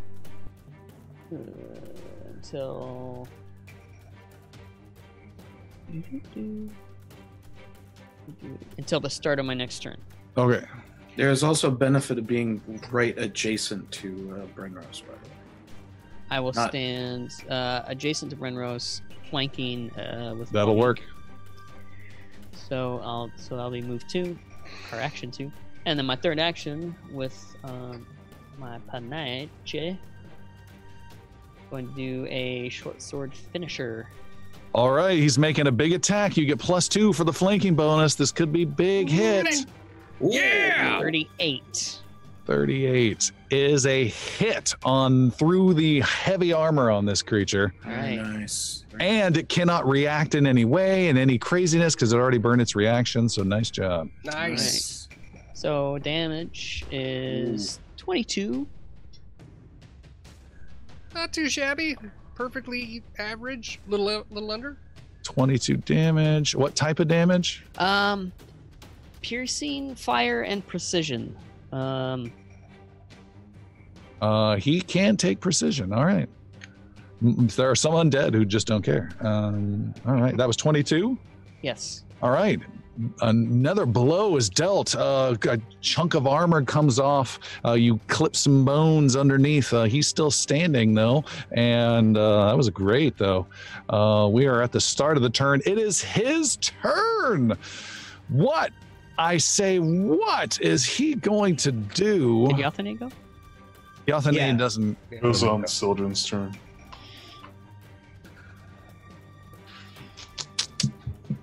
He is going to, it takes 2 actions. He backs away from the lot of you and moves away from the Brenrose, Piercy, Palik, and Yathane group, and then swings his sword in an arc, and huge sloths of ice come flinging out and slicing at all of you, like dozens and dozens of sharp icicles come at you guys. And you guys need to make reflex saving throws of 29 or higher. Is Sildren included in that? No. No. 33 for Brenrose. Brenrose passes. Oh my god, what did I roll? Malik fails. Hold on. Palik. Hold on. Nope, not that one. Hold on. I'm gonna do some halfling luck there, Palik. I've run out of all my luck. I could burn a hero point, but I'm not going to. Really? Okay. It looked like it was a high roll. Okay, I'll fucking but damn it. We did a short rest because of the 10 minutes. Do you get it back? Once a day. Oh, so sorry. Yeah. Piercy, what's going on? Piercy fails the saving. Pardon me. Reflex saving. Oh. Bleak just saves, but it's a critical save because any. Oh, nice. Oh, so you went from a fail to critical because of your cool evasion ability. Piercy, what did you get? 22. So you fail. So Palik, you were able to dodge. You take no damage whatsoever. Sir Brenrose, you pass. You take half damage. What about Yathane? Oh, Yathane, shit. I didn't roll for her. I didn't realize she was in there. Yeah, I said you're safe. Is that a reflex? Reflex save for the bird. 28. Oh, just misses. So, Sir Brenrose, you take 25 points of cold damage. As a success, those who failed take 50 points of cold damage. Yikes. Oh my god. I rolled really high on a 6d12. Hey, I rolled go ahead. I rolled a 3, 4, 9, 10, 12, Yeah. 12. Go ahead and thank Kath right now. Yes. Holy moly. And he's just and swings out all this ice, and it's crazy. Palik! And that was cold damage, yeah? That was cold damage, yeah. I have a question about that, if I may. Yes, go ahead. If that had hit Xander in his elemental form, is that like super effective against him, like a Pokemon, or is it negatively so? Yeah, no, Or is it resistant? in fire form, I have a weakness to cold and to water. Thanks for telling him. That's Philique, you duck under, the ice goes overhead, you rise up, and it is your turn. He's about 20 feet away from you, 25 feet away. So I'll move to the far. If I move to the far side, are you going to make me take another attack of opportunity? I'm not. I can't say one way or the other. But I'm gonna move right there, and I will. You're gonna come right up to him and stop short, right in front of him. No, I'm right next to him. Okay. And I'm gonna attack him with my dagger, followed up with my rapier. Little good action there. Go for it. 2 action. So 31. Connects. Nice. nice. For 14 points of damage. Okay. And a 27. 27 is a miss. Yep. I'm done. Done. Sildren. Sildren will travel down right up, saddle up behind Piercy. Give him a tap on the shoulder. Piercy, you feel warm and comfortable amongst the cold there as you get resist energy versus cold. So you get a shield of elemental energy, protects you against cold damage. You get resistance 5 for the next 10 minutes. Okay. And I feel so warm. Thank you. And Yathane will fly up and behind a pillar and be out of the way for the moment. Okay. Brenros. Brenros, can he with one move achieve a flank next to or across from Balik? No, he stepped 25 feet away, so you can with your. I can keep up, but to get the flank, you got to spend another action. That's okay. I'm adjacent to Balik. That's fine too. And just be glad you don't have that 20 move speed. Yes. No. I'm being kited. I am so lame. And we'll slash out again. Here we go. Dun, dun, dun. 34. 34. Your sword cuts through and gets a chunk into his shoulder. We'll do 10 points of damage, and that shield will go back up. Nice. All right. Piercy, also, when it's your turn, if you want, you can get a little vital beacon there. I'll do it.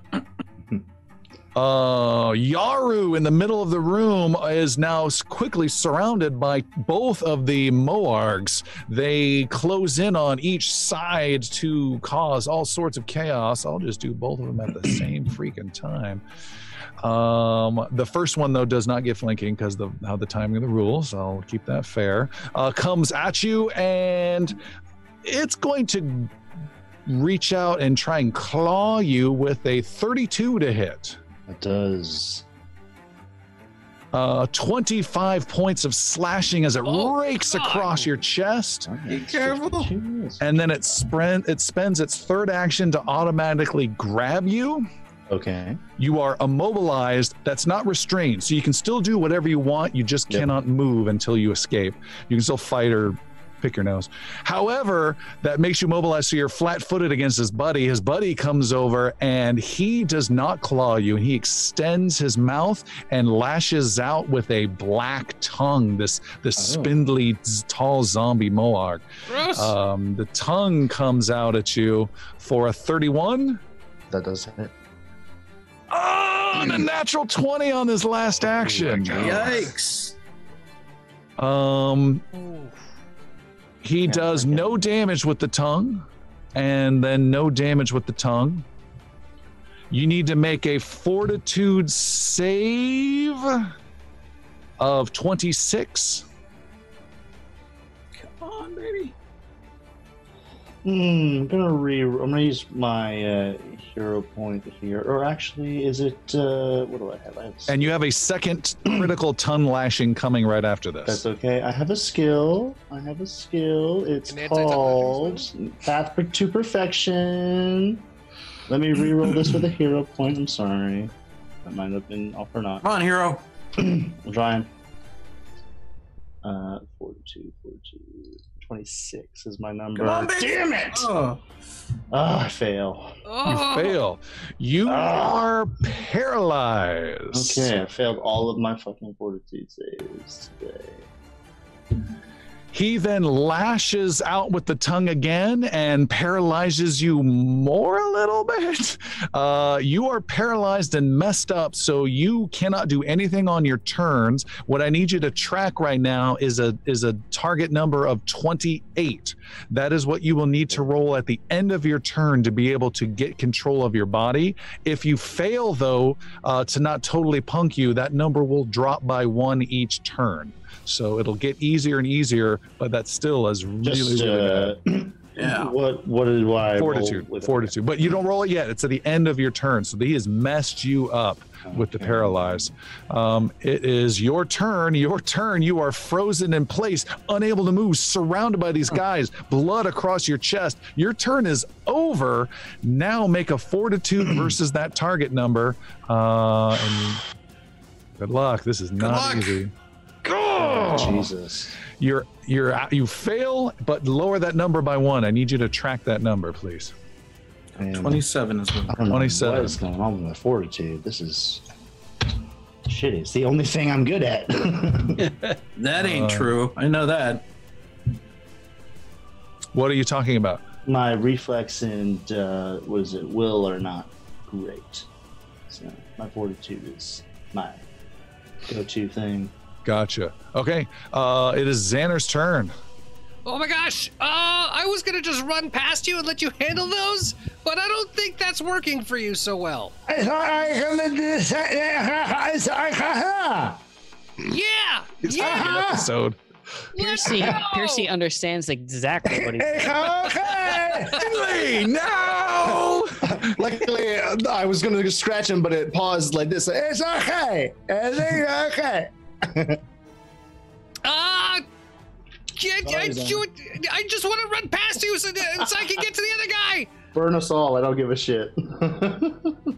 Xander, Elemental Xander, is going to run up to the. Yeah, what is this voice? I need to know. I mean, I don't even know if it is a voice. Right. It's fire. You speak in this kind of raging forge tongue. It's this. Yeah. Sounds like the Balrog. Yes. Right. Perfect. That's great. So Xander will go right up to the tongue lashy one, which I think is the one on the south. Okay. What's your move speed?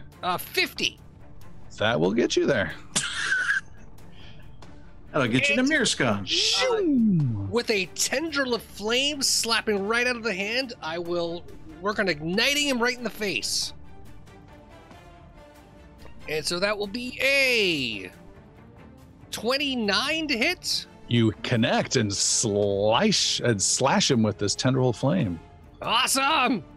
And I hit him for 4 plus 9, 14 damage. Got it. Nice. You have 1 action left. He also has 1d4 persistent fire. Ooh. That's a good thing to get. Let me confirm, I don't think I have reach. Just want to double check that because it's a tendril. Does not say that I do. I will hit him again. So I have not ever done attack rolls because Xander is always distance with spells. So there's a reduced penalty for the second attack. Is that right? -5. -5. There was 5. Cool. Yeah. All right, so that would have been a 21 -5, 16. Okay. No hit on that second one. And the meaty zombie on the far east around the contraption continues to crank, and you guys hear a loud thud from the north as the lights gets a little brighter in the big wide crack up above, and you hear a loud thud as a friendly little zombie appears and splats, taking quite a bit of damage, but is slowly rising to his feet up above. That is his turn. Next is Piercy von Skeedenlever. Time to save the day. Piercy turns around to Sylvan. If I may impose just a tiny bit and get a little bit of the healing health from you. And just kind of touches his face, just kind of like... And yeah, Vital Beacon. Let's see. Where are you? I like that you can touch them or they can touch you. Sandy. 20. I'll take 20. 22 actually, because the staff of greater healing. 22. Nice. Thank you.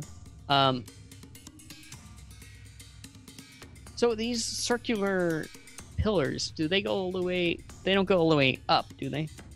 They don't go all the way to the top. They go up 30 feet, and then there's a slab of stone above them, so they're not holding up the ceiling.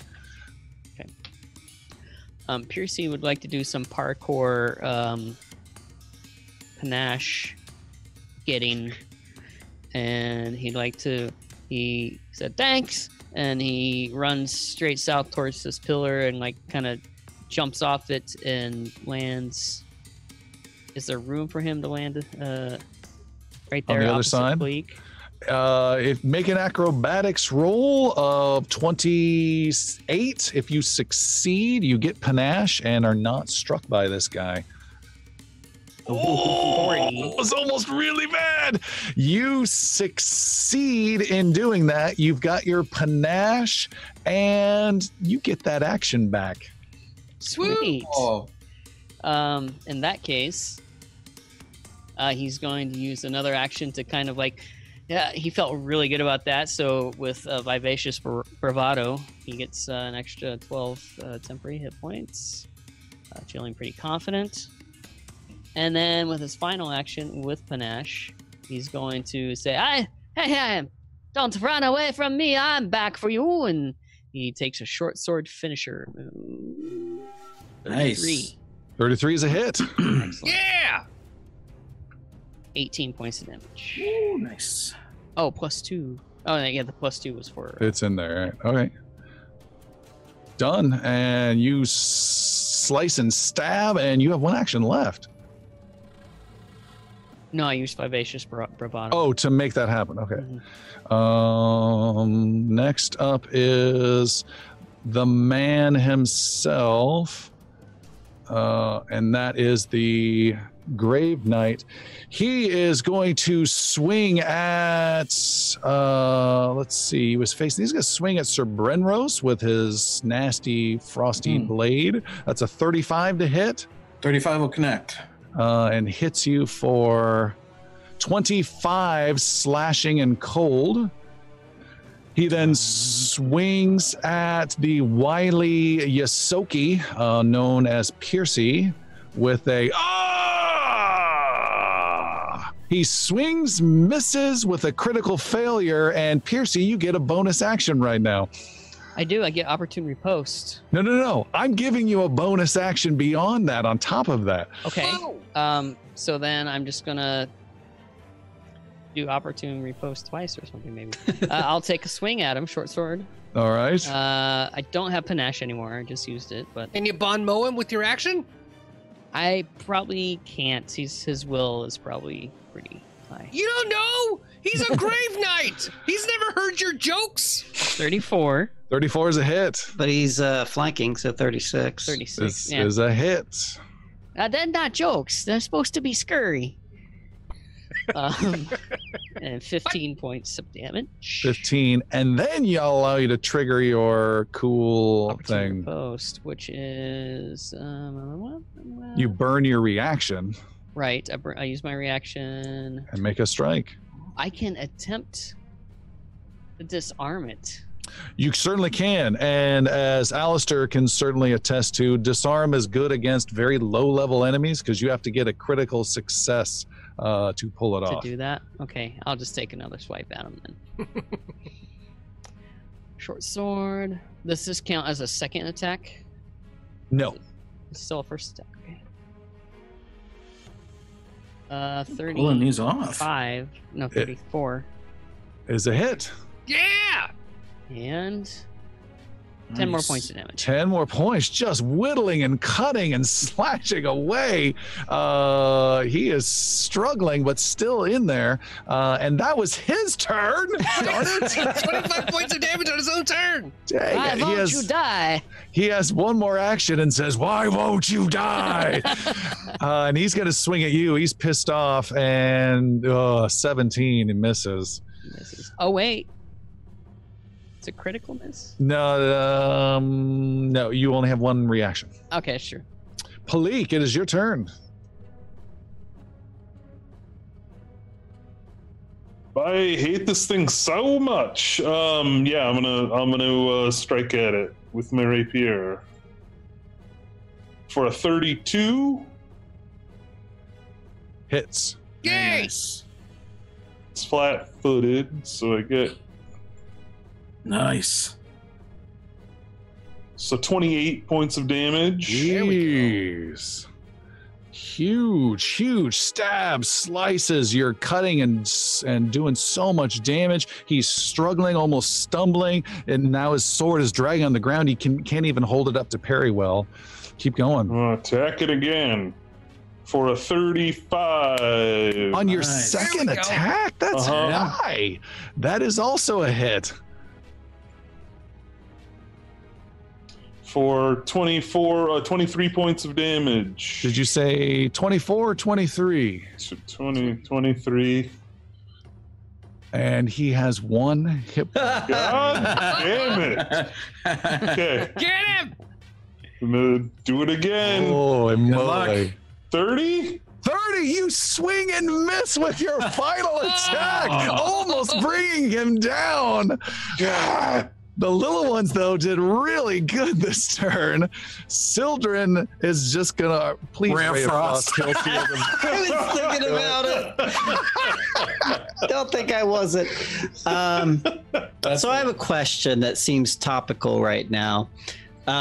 Sildren in his inventory has a scroll of remove paralysis, but there is a note that it says you cannot use this, but this was like a long time ago that he got it. I think that note was for me. Didn't I give you that scroll? I don't know. I think that note I put in there for me because I can't use it. Oh, okay. Remove paralysis is a primal spell. You can cast that. So okay. What's a range on that? Because I have no idea. Like it doesn't list the. It is touch. 2 actions, touch. Okay. And it's not guaranteed. Yeah. So I'm gonna move 35 feet towards Yaru, and then I'm gonna heal. Wow, so many choices. I will heal Palik. Thank you. With a 4th level heal spell. And she will be healed for 48 points of damage. Thank you. And then Yathane screeches in and does her flyby attack on the Grave Knight. That's great. Shitty, but great. Well, let's see. Kill. Let's see. Come on, baby, do it. 23 to hit. Is a miss. Damn. Oh, I was hoping. All right, that was it. That's everything for children. Sir Brenros. Brenros. He will attack with a slashing attack. Probably keep doing this too. 31. You hack and slice, and it parries and parries, but you finally get through and hit it. Woo! I'll roll the damage anyway. 12 points. 12. You can take him down. Yeah! All right. Chunks and pieces have been flying off. We've got Bond mowing, Parker, Yosoki diving off things. Eventually, this thing, decrepit from who knows how many eons it's been walking around here, shows its softer parts. And Brenros finds purchase and literally pierces in and dislodges something that feels vital, just pushing it along, and he expires. Good job. Oh, well done. Well, that's one part of it. The other part here is to start running for Master Yaru, making haste. So, second and third movement up over these stones and towards Master Yaru. All right, the stones slow you down a little bit, but you're getting there towards Master Yaru. Everyone's trying to get to Master Yaru. They are considered difficult terrain? They are. I am blessed currently with boots of elven kind, which ignore difficult terrain. You move further than I showed, and you go even further. Sweet. And as you do that, Sir Brenros, you run past Sildren, you run past over the debris, and you catch something out of the corner of your eye, but don't pay it much attention.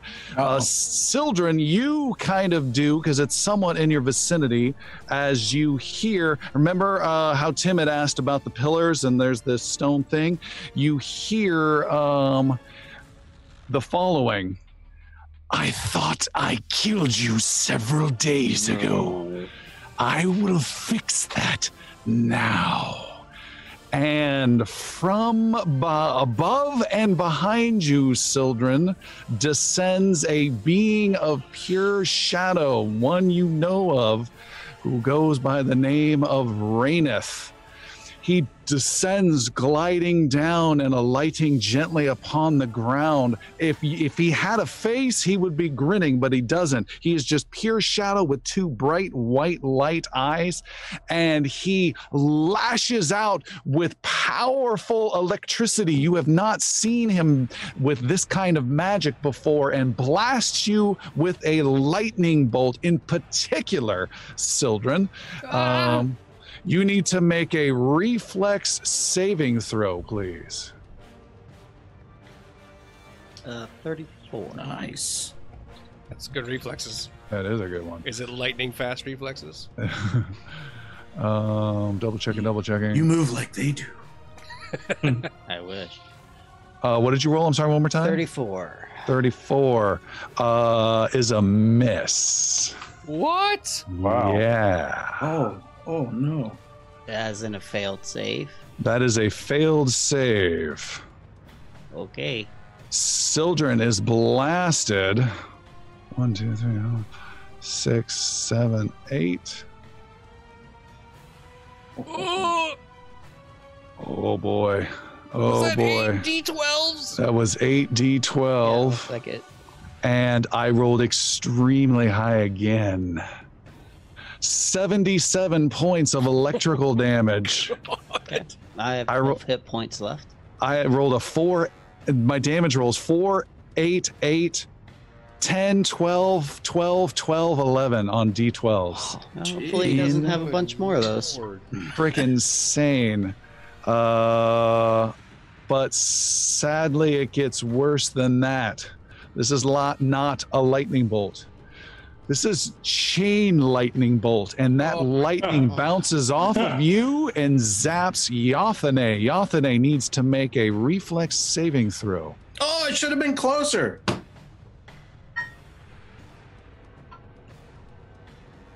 $31 for Yothane. She fails and takes 77 points of electrical damage. She is down. The lightning bounces off and hits Palik.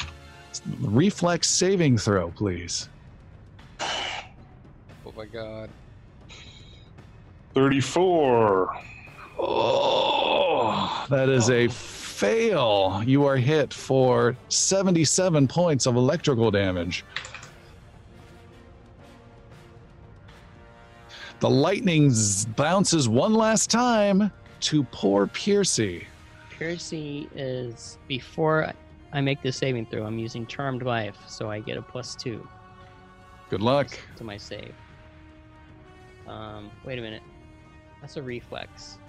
Do I have a reflex? Oh, I should have been so much closer. Damn it. What do you mean? Do I have the Charmed Life requires a reflex? This is a reflex saving throw. But I mean a reaction. Sorry, reaction. Does it take a reaction? It does. You don't have a reaction. Fuck. All right. So reflex saving throw. What did he use his reaction for? For the riposte, right? 35. For the riposte on yeah, that the guy. opportunity riposte is what I use my reaction for.